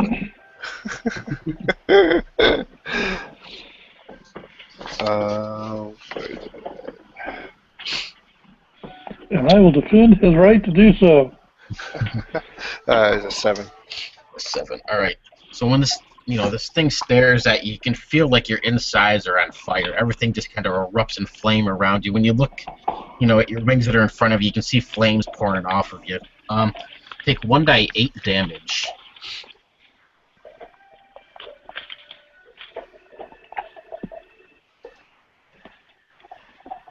Oh, wow. But 4. All right. When you feel this stuff, this flames and stuff around you can feel like the fire kind of like trickling down your throat. If you don't revert back soon or something, you can feel like these fires are easily going to get into your digestive tract, and that wouldn't be good. Yeah, I'm gonna fly back down to that room as quick as I can, revert back, actually, and on my way, just kind of like regurgitate as well, trying to make sure I get anything out. All right. Yeah, when you get down there, are you going into the room and then reverting back? Yeah. All right. So you guys see him come down. You can see like the flames licking at the feathers. Some of his left side is kind of burnt. When he reverts back, he's kind of covered in soot, some burnt flesh. You have this weird, sharp feeling on your side. puck. And when you look over, you can see like 3 fingers like crawling their way out of your skin, and they kind of pop out from your rib cage. Wonderful. Wow, finger virus. All right. Well, And it feels like there's something more like that's like trying to break free from your skin or your rib cage right there, but it's just the 3 fingers that are able to escape. But you can feel it like wiggling around in there. So this must be what you feel like. It feels like something's inside me. Basically, I'm going to relay what I saw. You know, the top floor obviously has some humanoid being of immense power, who obviously is the cause of this stuff. I mean, he just looked at me and I started to burst into flames and obviously got this stuff. And then, what was it that I saw on the second floor? It looked like just a cachet of body parts. And right in the center was like a vivisection sort of table with some body trying to break itself free. Yeah, there's I'll relay that information too. So that looks like we might have something either to fight or set free on the second floor, or hopefully we can avoid anything with that. I'll ask you if he looked like he could fly, the thing on the third floor. From what he was able to tell, he didn't see any sort of wings or anything like that. It was like hovering a few inches off the floor, but it wasn't like flying around. He was hovering? Oh. I didn't remember hearing that. Who was going to check the tree? Was Clink? Me. Let's see. So the tree, you can see it's covered in ash and soot, and when you touch it and wipe some of this away, you can see all these strange ruins covering the tree that have been like engraved into it. Most of them are stained with like some sort of reddish, rusty colored liquid. Does the tree go up through the ceiling, or? Nope, it kind of tops out at about the ceiling, about 20 feet high. Okay. It's like a solid tree too. It feels like it's almost like it's petrified or something. It's probably not a live tree anymore. So cutting through it's probably not an option. Yeah, don't break it. Let's keep going. I'll search it. Search it. Yeah. Clink, you do recognize these ruins a little bit. Give me a spout lore.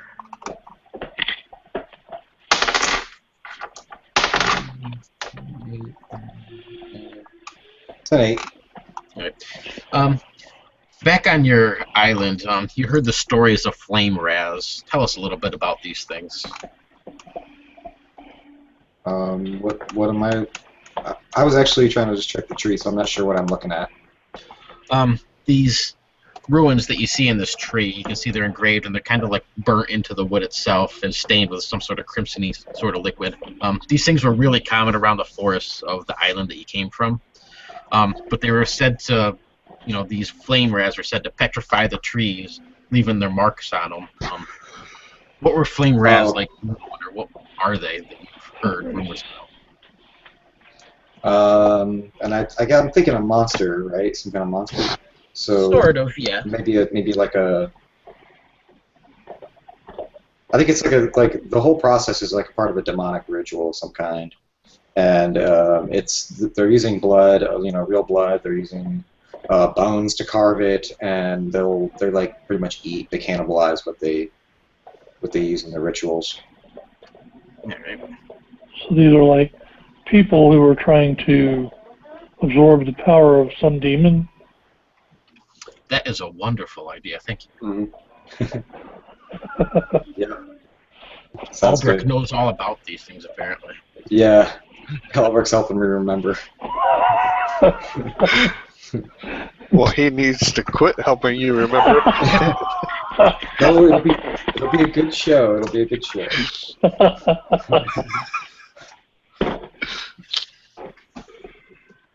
All right.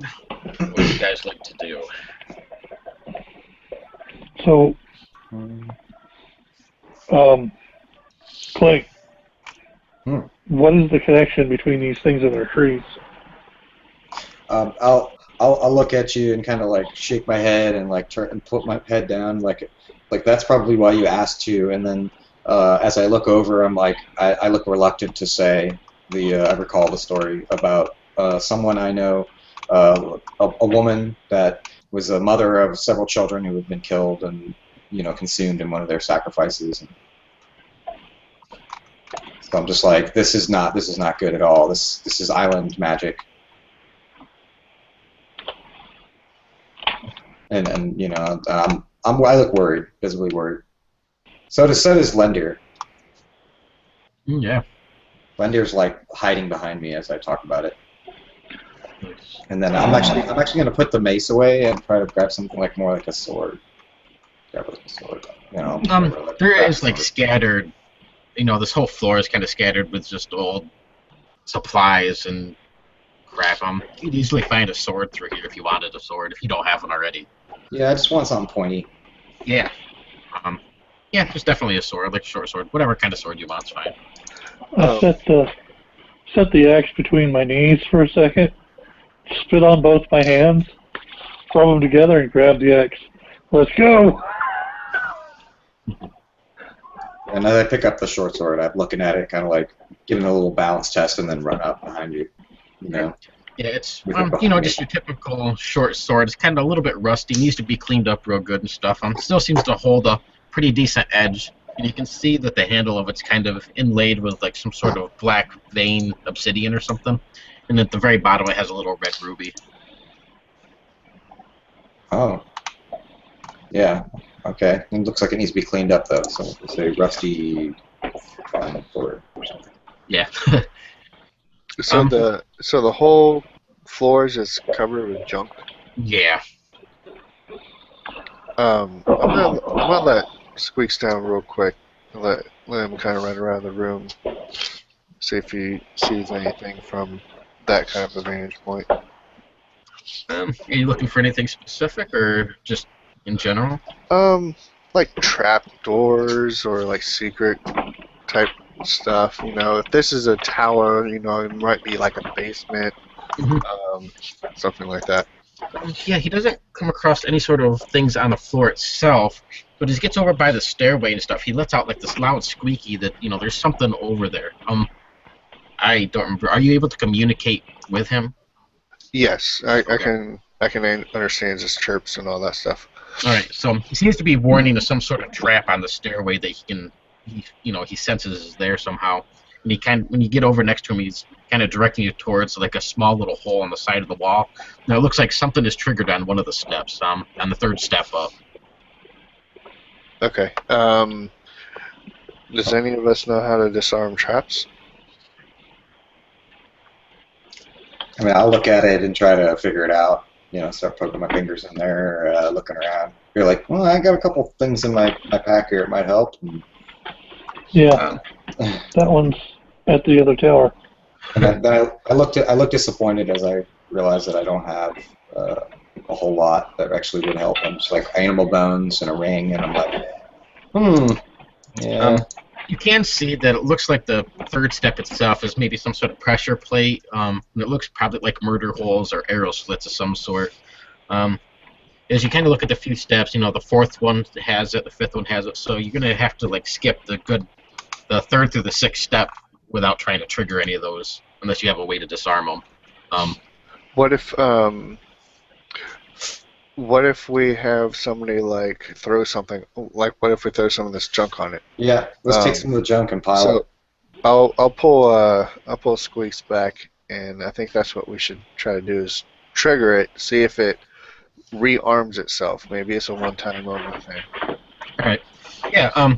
When you throw something on that first step, you can hear like the soft click, and then like a second later, a small little round ball of some sort kind of shoots out of the hole. It hits the far side of the room and sends off like the small little explosion of like green gas. But then once the step is pressured down, nothing else comes out of it.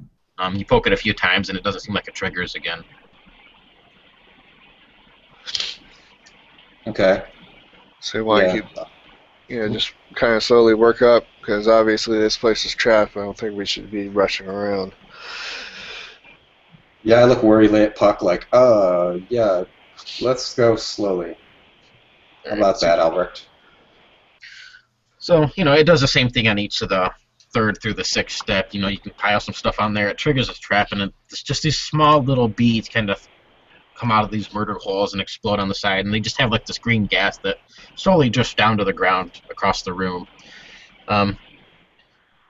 Once you set those off, everything looks like it's fair going. Squeaks doesn't notice anything else on the steps.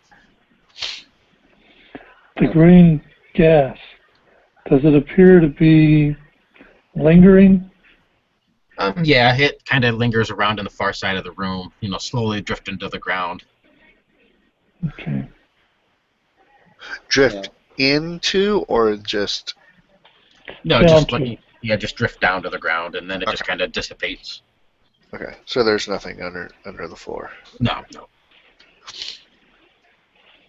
Okay. I think we should continue and just be careful. And Yep. All right. So as you kind of circles around, once you get near the top of these steps, you can see there's a hatch, from leading from where these steps are up to the next floor. Just a slight push on it shows that it's probably locked. On the other side, it doesn't give very much.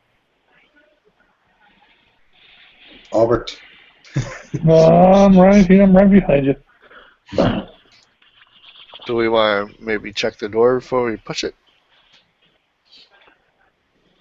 Well, I think we checked it, right? We checked it. It's kind of locked. Yeah, it's locked. Squeaks doesn't, nothing seems to alert him about it either. It just looks like it's locked from up on the second floor, like some sort of hatch, hinge type thing locked or something like that. Does it open enough that Rendir could go in and Squeaks could go in and look? Squeaks definitely. How big is Lender? It opens about 4 or 5 inches. I mean, do we want to do that? Do we want to look first? This would be the floor that has like all those body parts everywhere, and Might be a good idea. Yeah, I think we could push it and then look. Okay. Are you dropping Squeaks in? Or sending Squeaks in? Yeah, I won't just like shove him up there. I'm gonna like hold him up so he can kind of look to see, make sure there's not like a body part immediately right there, because we don't know if these parts move or anything.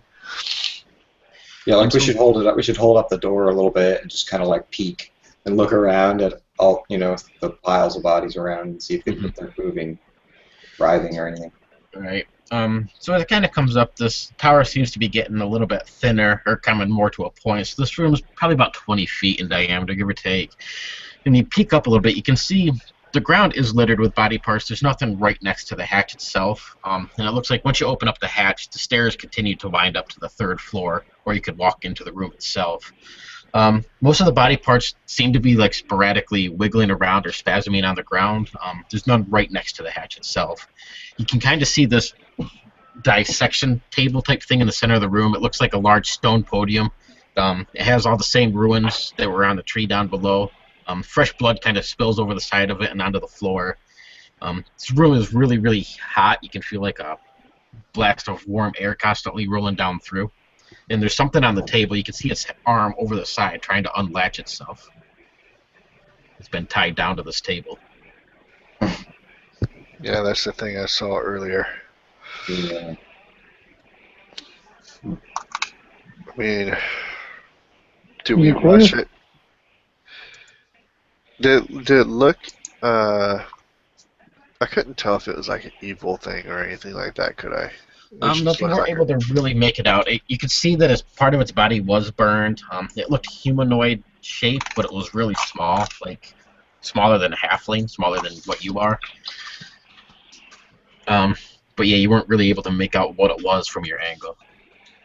Just the arm that you can see hanging over the side is real long, gangly. It has 4 fingers and long claws on it.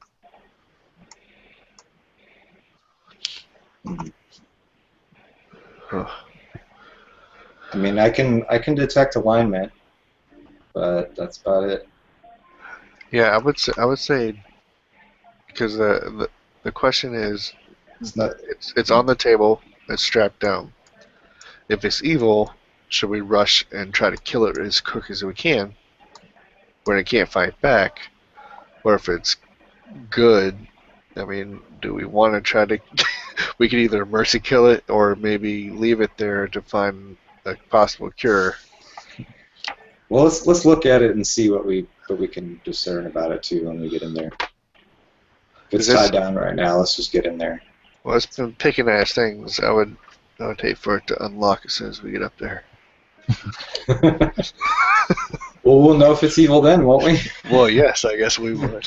Look, everything else that we've encountered from this building, whether it started out that way or not, has tried to kill anything it came across.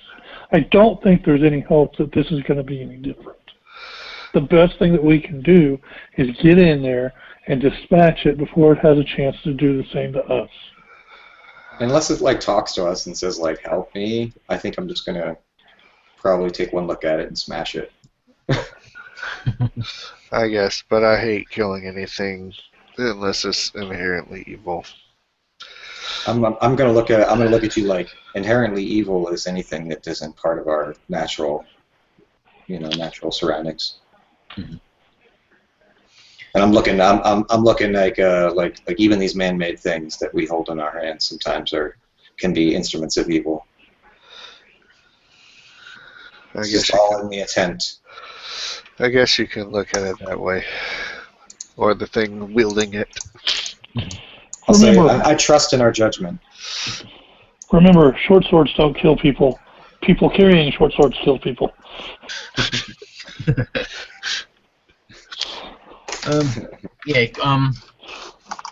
Clink, as you kind of push on this, you can see that, you don't quite have the strength to rip this thing open.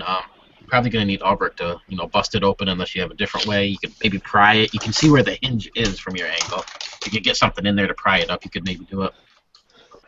Did I maybe notice anything up against the door? Like holding it down, you mean, or next to it? Yeah. No, I mean, you're able to open it up too. You didn't notice anything up there. One of the walls was lined with shelves and jars, like Copic jars full of different body parts, but that was about it as far as furniture goes. Yeah, so I'll push up on it with my shoulder and then kind of slump down and defeat. I'll move out of the way.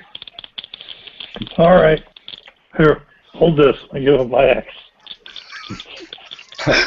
It's a giant one, right? Yeah. It drops it like Thor's hammer. Yeah, it pulls my fingers to the step below you. All right, Albrecht, give me a bend bars, lift gates. On it. Oh God, that sucks. I'm worried about my axe, obviously. My grand total was a 5. Don't drop my axe! All right. So you kind of brace yourself up there. You give it a few pushes. You notice you need to really put your back into this. So you kind of brace yourself, put your back up against it, and you go to push with all your might. This whole thing just seems to like give away. Your feet kind of slip out from under you, and you start tumbling down the steps and then bringing everybody down with you. Everybody take 1d4 damage. You guys are like tumbling down these steps. You got his axe tumbling around you. Oh man! Yeah, I only take 1. Couldn't we just push out the of the way? Yeah. Couldn't we just push the door open and the thing came up the table at us? All right. Oh God, 4. Yeah. I take a nasty spell, probably because of the axe rolling on my head. The axe kind of rolls over, opens up your side, cuts off your extra finger. Did it really cut the extra finger off? Sure, it's a messy axe, so yeah. Hey, at least you got one of them gone. Or was it your finger and you still have the extra one?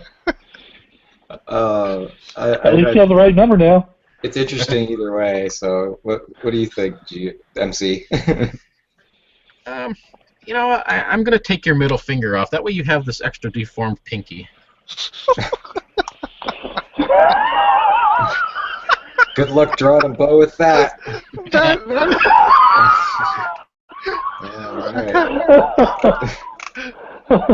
I'm gonna start making all kinds of swearing as my finger gets cut off. I'm holding my hand up in front with my middle finger down, and that's that's kind of like so weird. I'm rewrapping it, and so now this cloth that I had is all like drenched in like a little bit of blood staining, you know. And I'm just holding the freaking axe against the ground, like I just got the haft, you know, in one hand, and it's like the axe handle, the axe blade part's like dragging on the ground. I'm just dragging it up along, like. That's fine. Get off my face. You know, Clink, if we were in the frozen north, I would be able to save your finger. Oh, we must go later. I would put it on some ice. That's right. I'm actually like pointing my finger back. Yeah, the other hand, I'm like thumbing back towards the door. Like, you want to go now? Then I kind of shake my head and like get ready to move forward into the tower. Yeah, you're able to climb up these steps not a problem up to this next room. The whole hinge and hatch itself, Albrecht, you can see like you busted the whole thing right off. It's just kind of laying to the side. Look, don't be eating all those penguins. Those are mine too. This is my first one. Okay. Okay. Still beating all the penguins, man. It's a Tastes no-no. like chicken. No, that's our chocolate care packages from her mother. Oh, nice. Trigger or something. Yeah, that's cool. Anyhow, what's the marching order for going? Who's going up in what order? Last. I'll go up so I can. Oh, actually, I should probably be on the bottom. The stairs just go straight through it, don't they? Yeah, they go straight up onto the next floor, but you can like walk off the stairs into this room. But they continue to circle around up to the third floor. Oh, okay. I thought it was a matter of The actually stairway's lifting only- up into. Right. Yeah. Nope. The stairway's only wide enough for one person at a time to, get up through this hatch, though. So, who's headed up first? Second and third. Don't everybody jump at once. Yeah. Well, I guess I'll go first. All right. So, Albrecht, when you get up there, you kind of peek your head through and you look around. You see like the dead bodies laying everywhere. There's body parts. You can see everywhere that like one of these body limbs or whatever's been severed. The end of it is cauterized. The body or the limbs and stuff twitch. You got fingers that are like inching across the floor like inchworms. There's toes and stuff that are like flopping around. There's a leg that's kind of like kicking itself across the floor in your direction. And then you see this thing, and there's like the long gangly arm hanging over the side, and it's got its finger. It looks like it's tied with like almost like a belt straps, and it's got its finger in one of the straps, and it's like slowly trying to pry itself loose. It looks like it's got a ways to go. It's not really getting anywhere fast. What does the rest of it look like? You headed back up. You going all the way up into the room? Yeah. All right. When you get up there and you look across, it looks very small. It's covered in rags, but the arm comes up and connects. You can see part of its shoulder and face, and you can see clearly that from what it looks like a changeling that you guys had on the cart, or that you found back at the Ash Alley. Like another one, or like the one? They all look pretty similar, but this one looks like it's banged up a little bit more. It has a little bit more of a brownish color compared to the other one was more black, so it's probably not the same one. Okay. Either way, I don't really care. I don't like them. They're obviously part of the fog. I'm going to take it out of its misery. Yeah, go for it. As you walk over to this thing, it seems like most of the body parts kind of try to kick themselves away from you, or the little fingers like inch themselves away from you, and they kind of almost open up like a path in front of you, so you kind of feel like a bride walking down an aisle of morbid body parts towards your room up here that's been tortured on this pedestal. It can't fight back. You can see it's clearly in pain. It has like a huge gaping wound on the side of it, and you can see stitching that looks like somebody started to prep it to stitch something to it. But it has no energy. You could just chop it and be dead.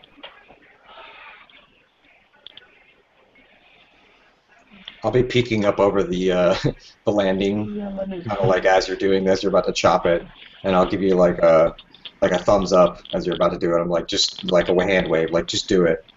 You know? And so, but then as you do it, I'll look over at the whatever like rolls off the table and just kind of be like, dragging my head, looking all sullen, like crap. Yeah. And I'll actually say like, well, if there's things like this in here, I wonder what waits us on the top floor.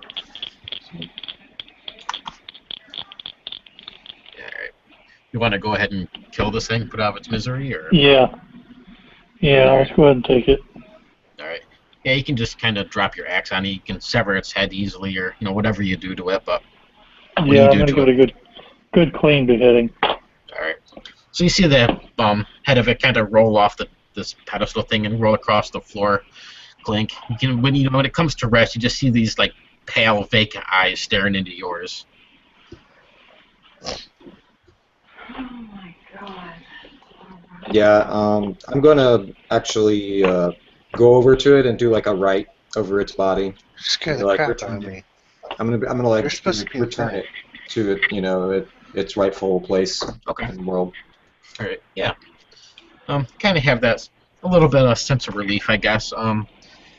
These things, from what you know of them, they're pretty crappy and evil and stuff. But then again, does something really deserve that kind of torture? So.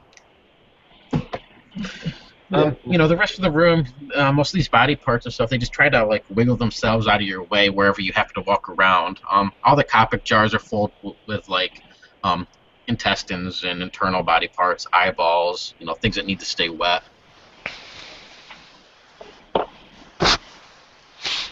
You can't help but feel that the eyeballs seem to watch you as you walk across the room. That's kind of creepy.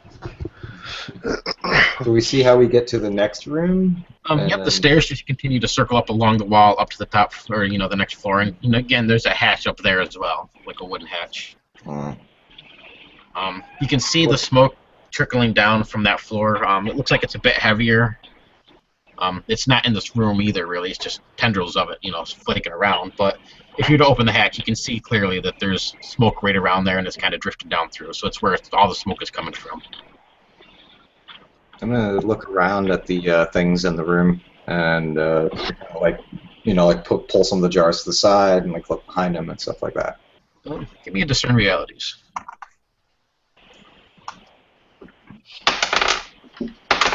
Let's see, that's a 6 or less. Give yourself an XP. Yeah. So as you're looking around and stuff, you're not really finding a whole lot. It's just all these nasty body parts and stuff. When you move one of these jars to the side, there's the...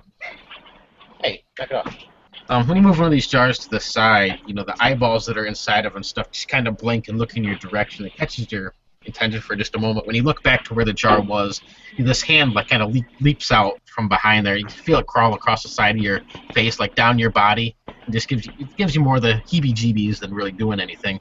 But as this body that crawls across yours, I'll freak out and like swipe at it, like furiously, like I got a swarm of bees on me. So you see him over the corner swinging around. There's the Copic jars flying across the room and shattering. The sword chops through like 3 of them across the countertop.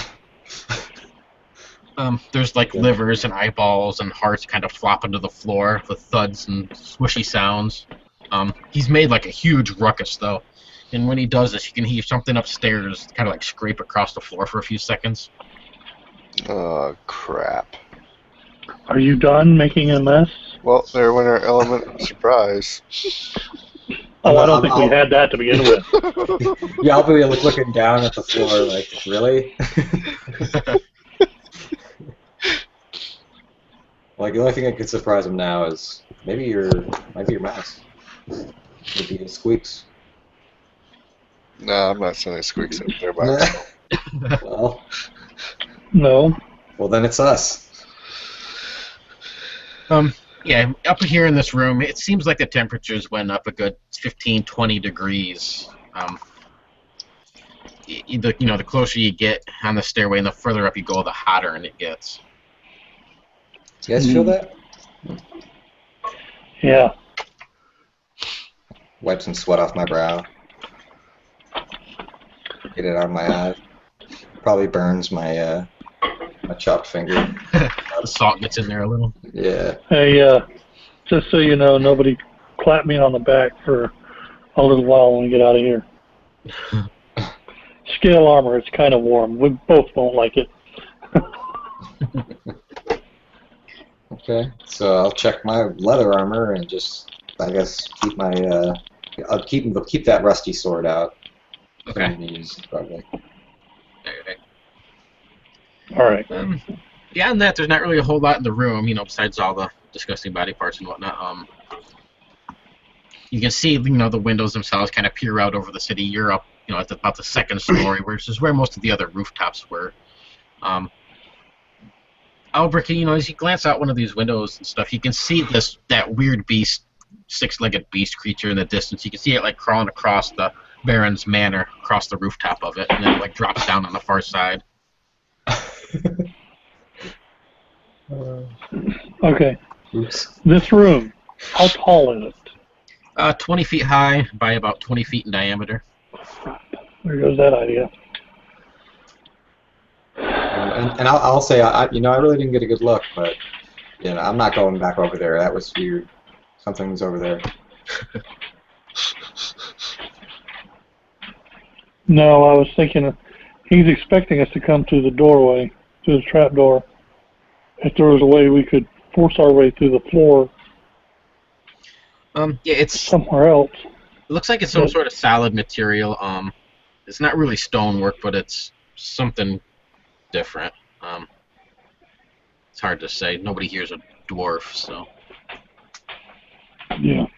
Is it the same stuff that's made the floor? Yeah, like it's all one molded piece. Excuse me. Okay. All right. I mean, when you look at it, it looks like it's like a dark gray granite sort of material, but it looks like it was literally carved from one solid piece rather than pieced together. But there's big cracks and gaps that are left in different areas. Well, I meant, is it the same as what we're currently standing on? The ceiling, Yeah. yes. Yeah.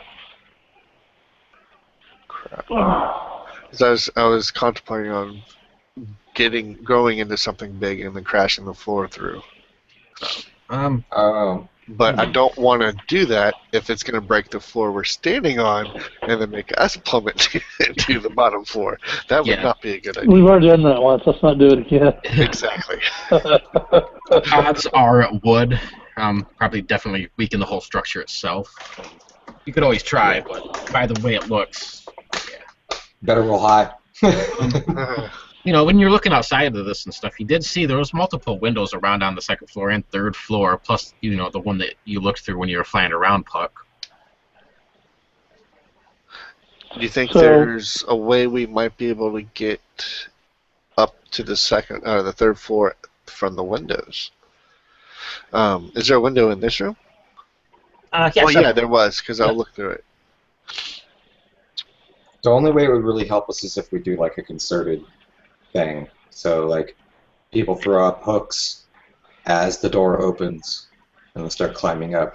Yeah, we hit them from multiple sides. Mm-hmm. That's what I'm thinking. Somebody comes into the window and the rest of us come up through the door.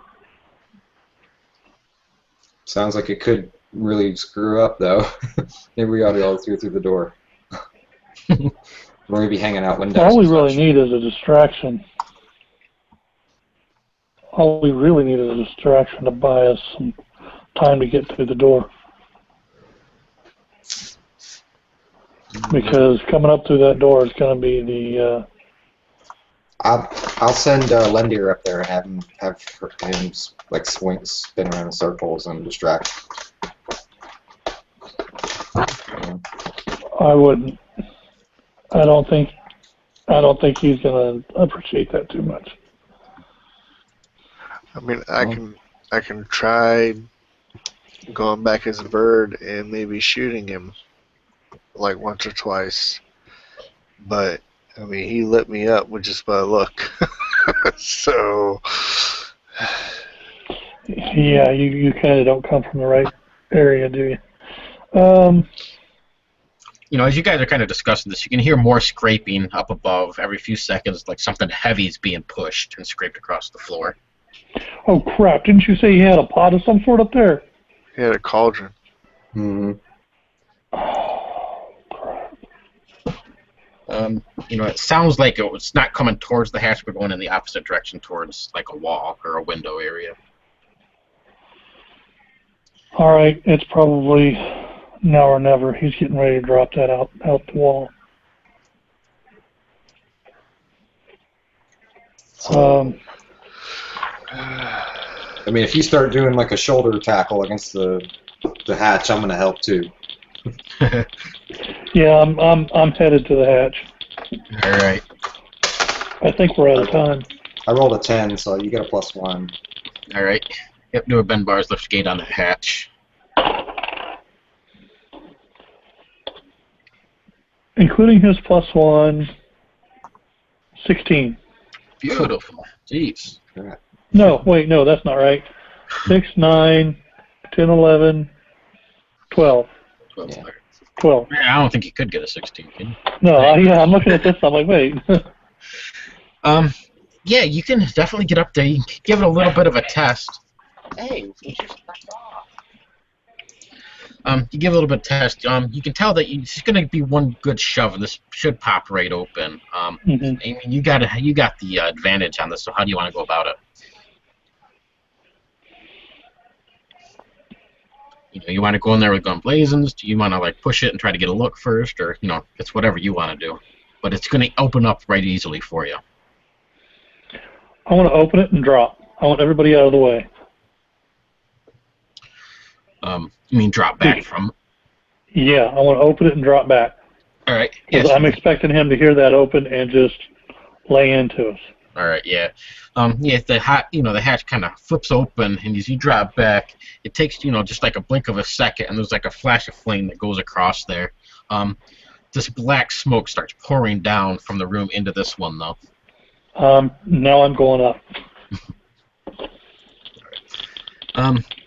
Give me a defy danger with your constitution as you pass through the smoke that's pouring out of it. Aww. Yay, that one was an 11. 11. All right, so yeah, it kind of chokes up your lungs a little bit, makes you cough, but you don't really feel anything odd. You're able to just kind of like blow it out of the way a little bit as you pass up through. When you get up to the top floor, you can see across this room, and the cauldron itself is probably like 10 feet from a window, and you see this average-sized humanoid creature, maybe like 6 feet tall, real slender, but it's just covered in flames with like the eyes itself are just like a pure white. It's like staring in your direction. It has one of its hands out, and flames kind of lick from the fingertips. Mm-hmm. Puck and Clink, what are you guys up to?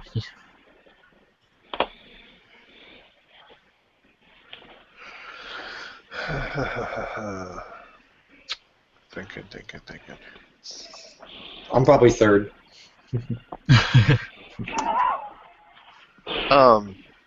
Can I control the size of the creatures I'm turning into? Not right now, no, not until you're able to get into their stuff. Otherwise, it's just whatever the natural size is. Okay.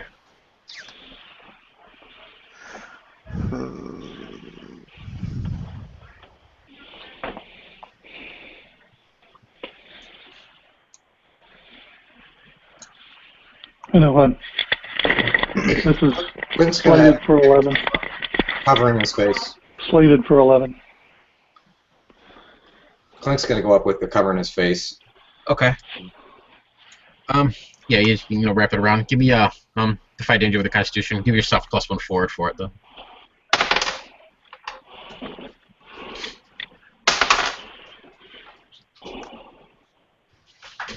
Seven. 7, all right.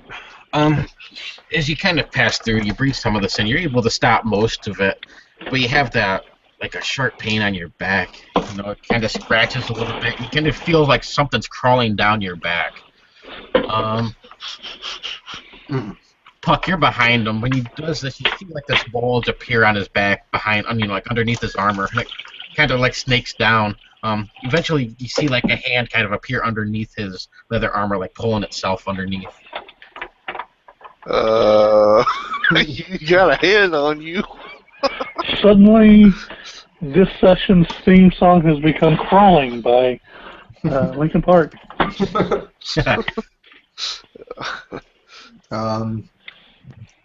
So if you point out the hand, then I'm gonna be like reaching around behind myself, like all like worriedly, like what do you mean? There's nothing going on here, right? And Yeah, you can I'll grab my definitely back. you can feel like an arm that's back there just kind of like come out of your back. You can feel the hand down behind you. When you reach kind of back and get the hand, it like grabs a hold of your own hand. It's like holding your arm behind you.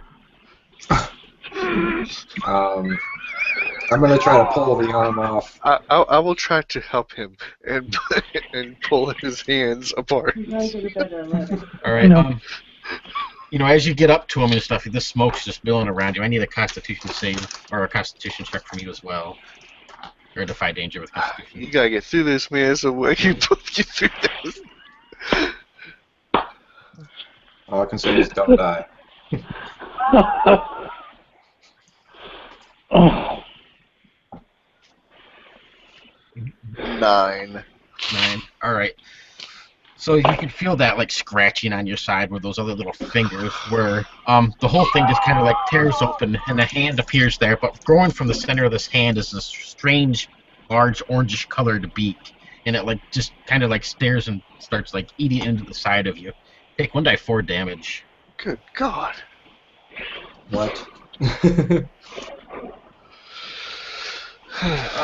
But you're able to, you know, between Clink pulling his hand free and you right there, you're able to unfree his hand from the one that's on the I'll back. call you on the help phone if you're not in bed by 11:10. Okay.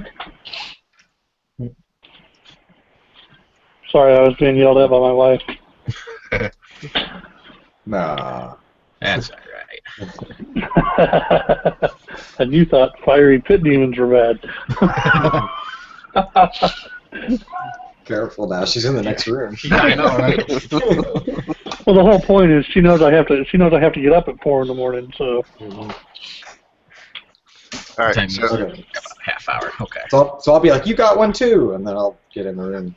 yeah, I'll push him up and hold my breath and try to get up through this too. All right.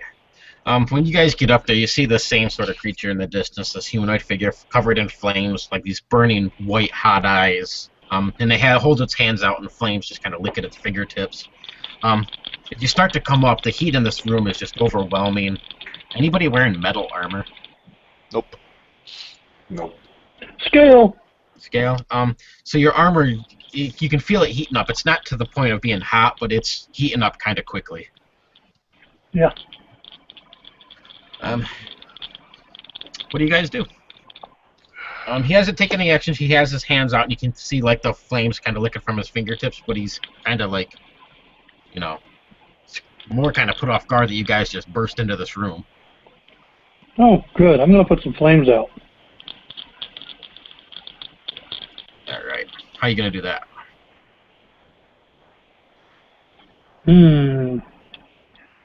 What's the cauldron doing? It's about 10 feet from a window, and it's just billowing out that black smoke stuff. If you know, from where you're at, you kind of look closer, you can see the small, little, impish demon kind of creatures around in it, and they kind of like crawling around in this soupy mixture that's in it. Mm-hmm. You see like various body parts and fingers, eyes, shit like that. I want to try to sanctify that. Good luck. I'm just gonna try to put some fire out. I've got on here with my rations and whatnot. I'm sure I've got a water skin somewhere. You probably have an adventure pack, don't you? Yeah, it's got like a little water skin. Yeah.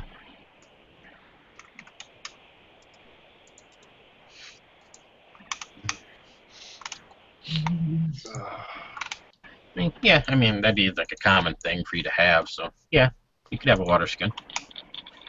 It's out, and it's being squirted at this dude's face.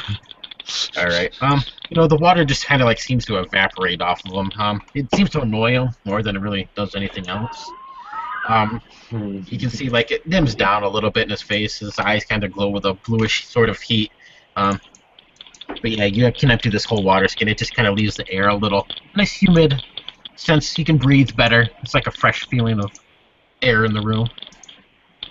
As the flames kind of lick up around him, you can feel like the anger just kind of boiling him off of him. And he kind of points his hand in your direction, and these small little flames kind of start circling around his hand and start shooting across the room.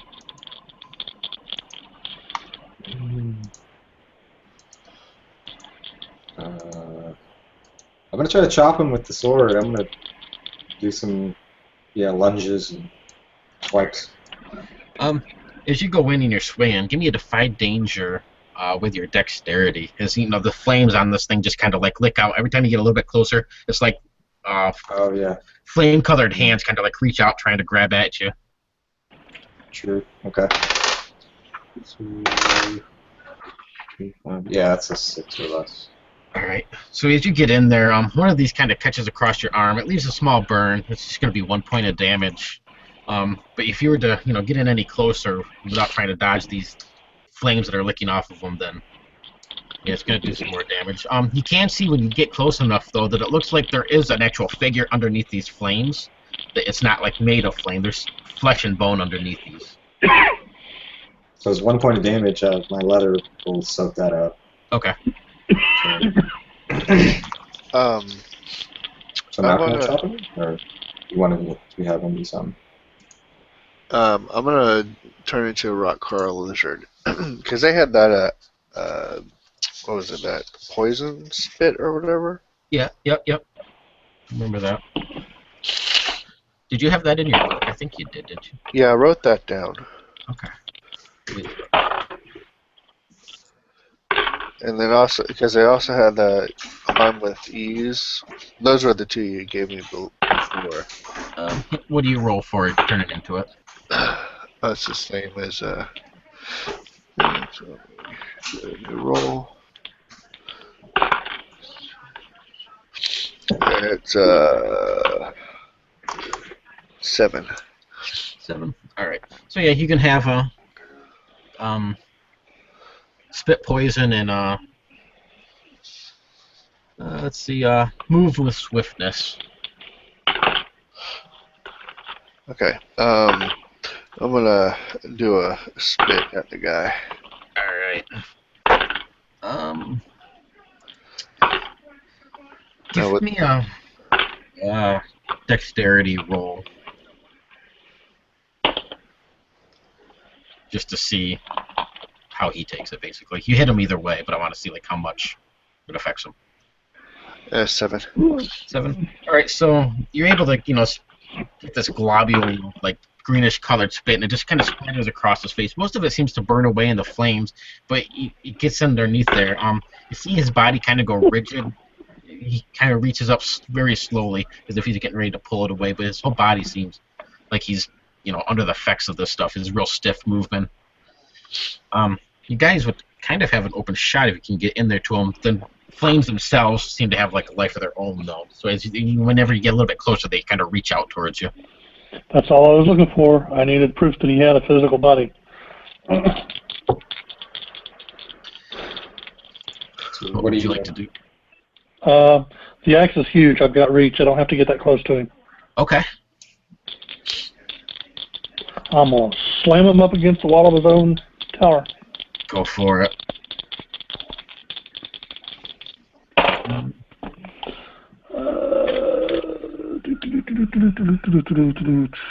What am I rolling?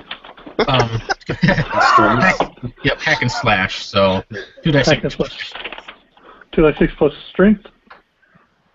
Or, yeah. Yep. Okay, that's a total of a 12. Alright. Go ahead and do your damage. Which is what on this thing? No, it's a fighter. 1 die 10, maybe, I think. Oh, yeah, die 10. Yep. Tiny gets to choose to add more damage or avoid damage. Oh, yeah. Good call, yeah. You can open yourself up to an attack and deal another 1 die 6 if you want to. Sure. Alright. So, yeah, do 1 die 10 plus 1 die 6. Let's see what you do to this guy before. Oh, and it's +2 because it's sharp, +2 piercing, Okay. Oh, and piercing. Okay. and messy and forceful. So yeah, like I said, I'm trying to whack him up against the wall. Alrighty, go for it. That's 7, 8, 9. 9? 9 total. Yeah. And it has 2 piercing. Okay. So. All right. Yeah. Open yourself up to attack. So, as you get in close enough just to hit them, you can stay out of reach of these flames, but you can feel your armor heating right up. Take 1d6 damage as your armor is like red hot at this point. He's gonna keep taking damage unless you can get that stuff off of you. Well, that wasn't good. You get a 6. 6. So yeah, your axe definitely hits him, square on. Yeah. You take off one of his arms with ease. It just kind of like flops to the floor. The flame around it goes out. The hand that's underneath, what's left of this arm that's on the ground, you can see it looks humanoid, but it's like a dark blackish purple sort of color. The rest of his body just slams up against the wall. He leaves this huge scorch mark, and like sparks and little bits of flame splatter everywhere. He kind of, when he drops to his knees, he kind of looks back up, just a little bit to kind of look around the room, and he holds out his one hand that he has left, and little flames of little fireballs just like scatter everywhere. I'm gonna need a defy danger with Dex from everybody. Would I be able to use my move with ease to dodge it? Yep. Does that mean I have to roll or no? Nope, you can just roll and dodge that. That'll be your second move though, so you'll revert back to your normal self. Yeah, Clink got 11. Well, Right. actually 13, but You're good then. So you can like flip and dodge between these things. 8. 8. So, Yeah. I'll give you the choice. You can either take damage, or you're going to be falling down the steps to the floor below.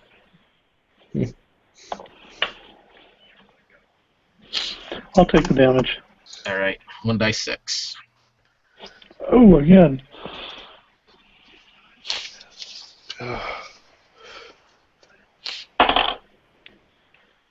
Okay, that's 3, that's 2. So it's only 1 more. Alright. so what's that look like when he's getting burned? Is he, is this like, oh, we have one more avoiding, don't we? Have one more of what? Avoiding. No. Oh, or does your puck transform? Yeah, he used his move with speed and just dodged them, but he reverts back to himself. These small little fireballs, they kind of just explode in 1 foot diameter flames that kind of wash over people's bodies. They leave black marks and everything. Let's see, Clink and Puck, you guys can feel these other body parts that you have on you crawling into you and trying to get a hold of stuff. You have this really sharp pain on your side, Puck, as this beak tears into your flesh. Take 1 point of damage from that.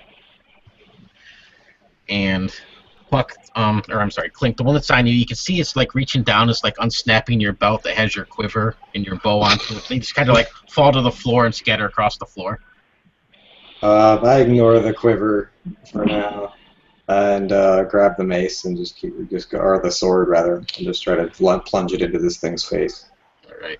You're gonna have to do a defy danger with Dex if you're that close to the flames. Oh, because he's still okay. So, so to keep my distance, then I'll grab the quiver and try to swat at the hands, whatever it is. I guess they're fingers, and step on them, try to get them off of my stuff so I can grab it. All right. Albrick and Puck, what are you guys doing? I mean, you're able to, get these things to let go long enough to strap your quiver back on. You can pick up the few that spilled out without problem. Taking another swing. All right, go for it. You got range, so yeah, you don't have to get close enough, unless you decide to roll high and get good. Did you ever figure out if I was able to do the magical beasts or not? I figured most all of them weren't really magical. We can come up with a reason why they weren't, because I like the ideas of all the naturalness of them anyway. So all those animals are fine with me. Okay, because I was thinking of the Callhouse, the like ice unicorn thing. Okay.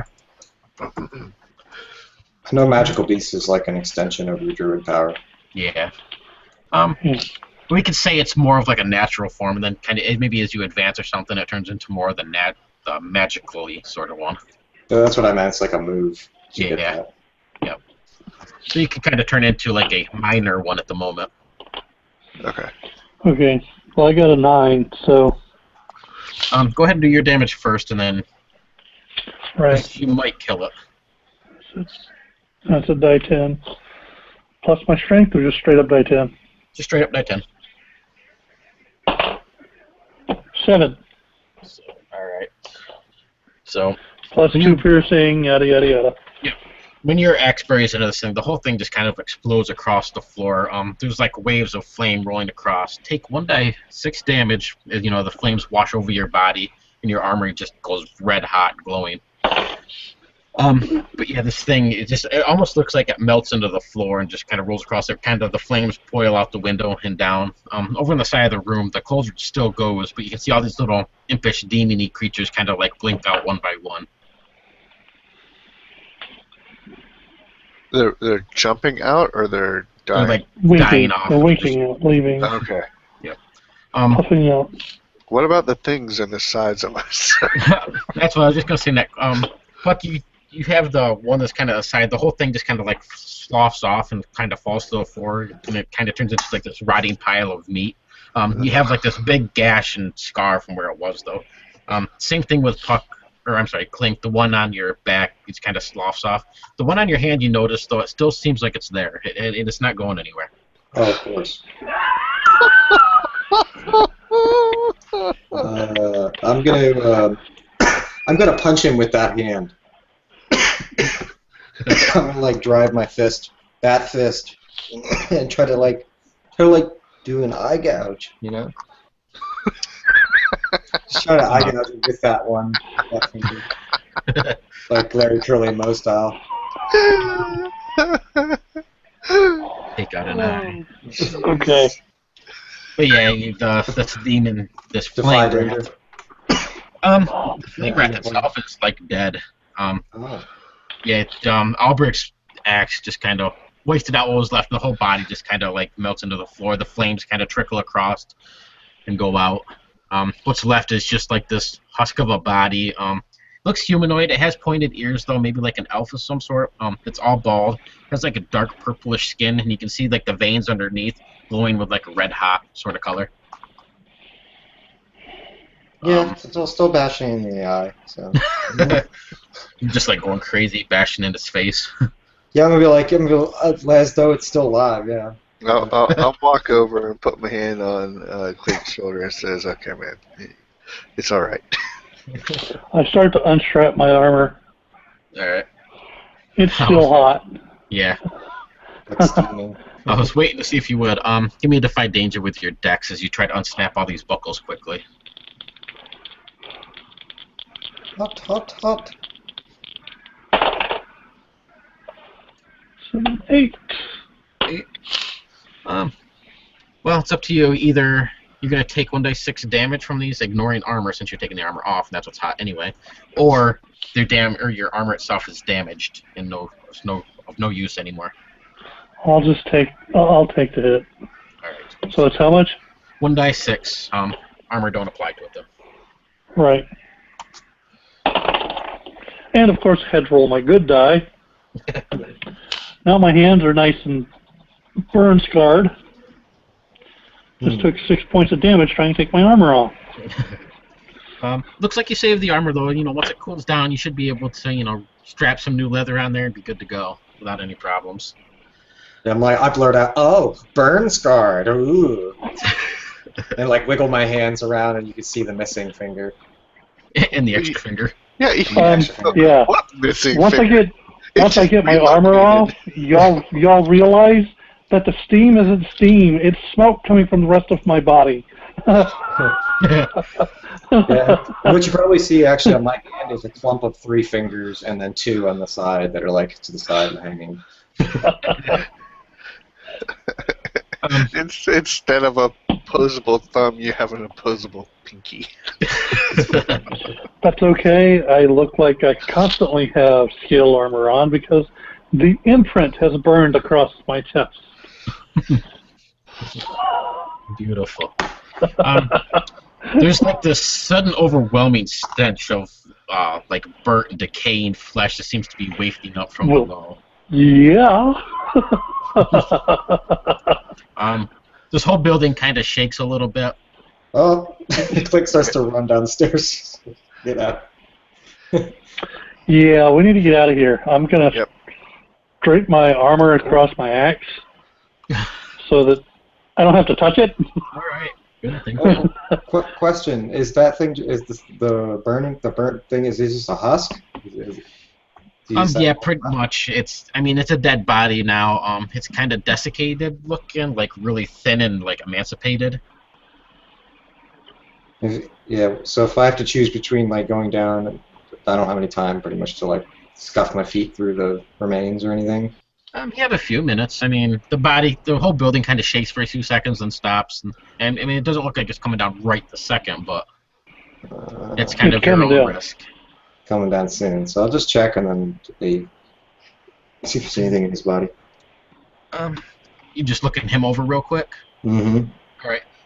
Yeah, he has a small little pouch hanging from one side, and you can see a dagger that's in his boot that you're able to, snatch up real quick as you run by. Dagger. Was there anything in the second room, second floor, besides those jars of body parts? Besides the bodies and the jars, no. That's I guess there was some like dissection tools, like scalpels and clamps and stuff like that on the table, but that's about it. Note. Yeah. Nope. Anything else in here? You guys just running out of here?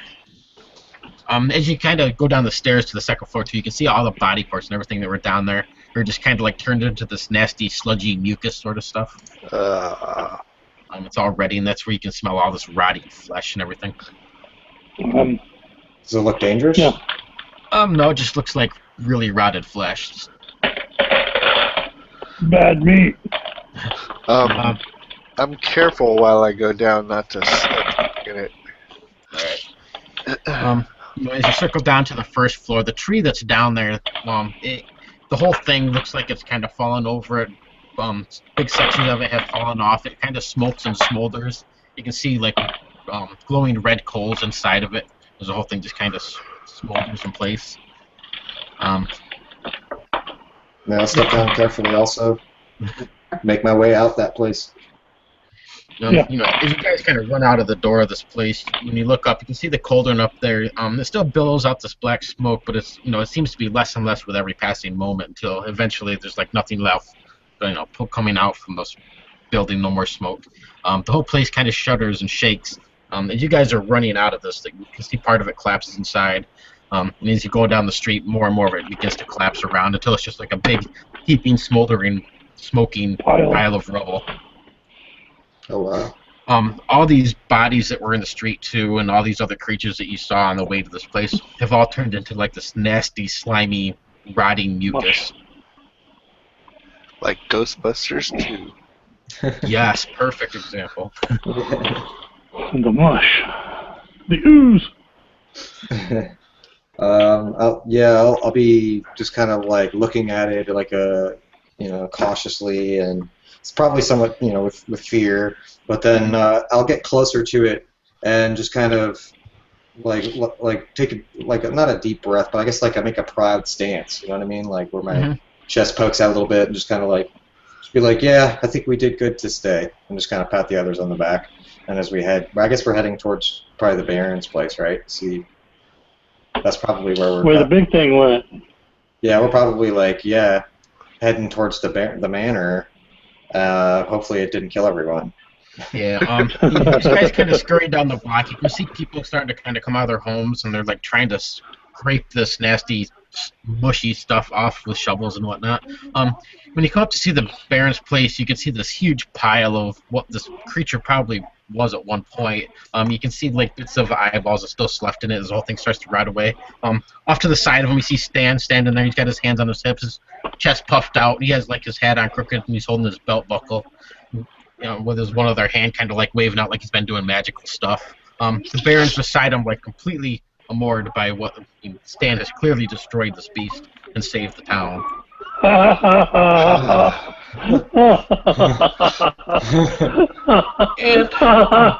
we will end up there for the night, so Stan can actually roleplay that part, because I'm sure he will enjoy that. Mm-hmm. Yeah. Mm-hmm.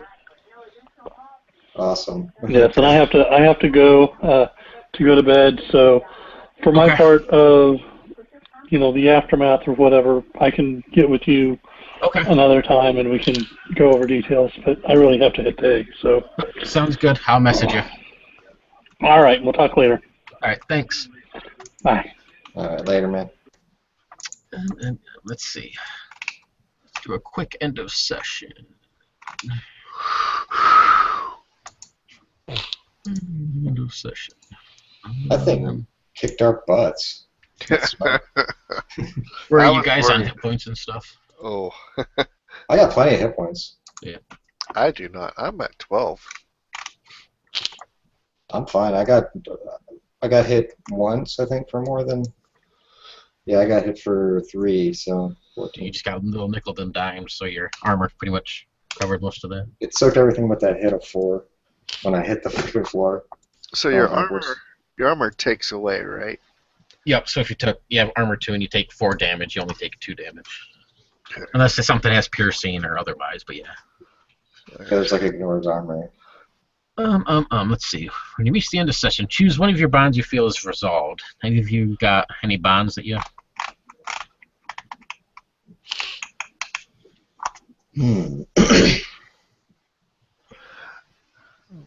I mean, I think I might still follow your warnings. You seem to give good warnings. You were like, "Oh, traps up the steps," and there totally was.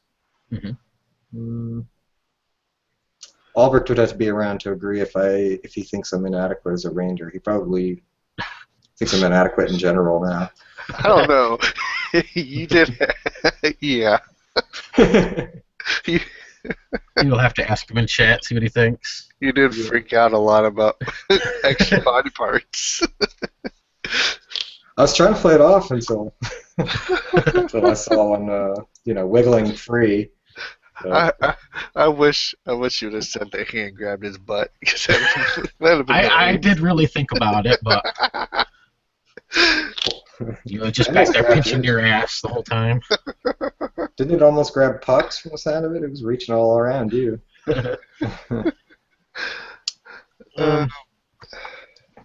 I really gotta, I don't know, I need to do something other than the bonds I got, because I'm not getting them at all. Well, what ones do you have? What do you have with Clink at the moment? I still have the original ones, so I might have to just burn them, because you can do that, right? You can burn them. Oh yeah, you can burn them and replace them with something else that fits the story, or anything you can come up with that kind of connects your characters together in some way that you want to explore within the story, basically. The druid ones, the default druid ones, are kind of hard to work with. I always thought, sharing that blood bond and stuff. Okay, so the bonds are you just either explore them, they're no longer relevant, or otherwise. So in this case, you're saying they're no longer relevant, it's resolved, so you mark an XP and then write a new bond. Yeah. So let's do something that you can explore this time a little more. But we can only do one of those a turn, or one of those a thing, right? Yeah, and a session. Yeah. Okay. So then, yeah, let's do something other than that. You want to put something like... I mean, you said it, like Clink's a scaredy cat. You want to help Clink become more brave, or stop freaking out, or... Yeah, that'll work. Because I did try to calm him down after he was punching that thing in the face. Or, keep Clink focused, or something like that.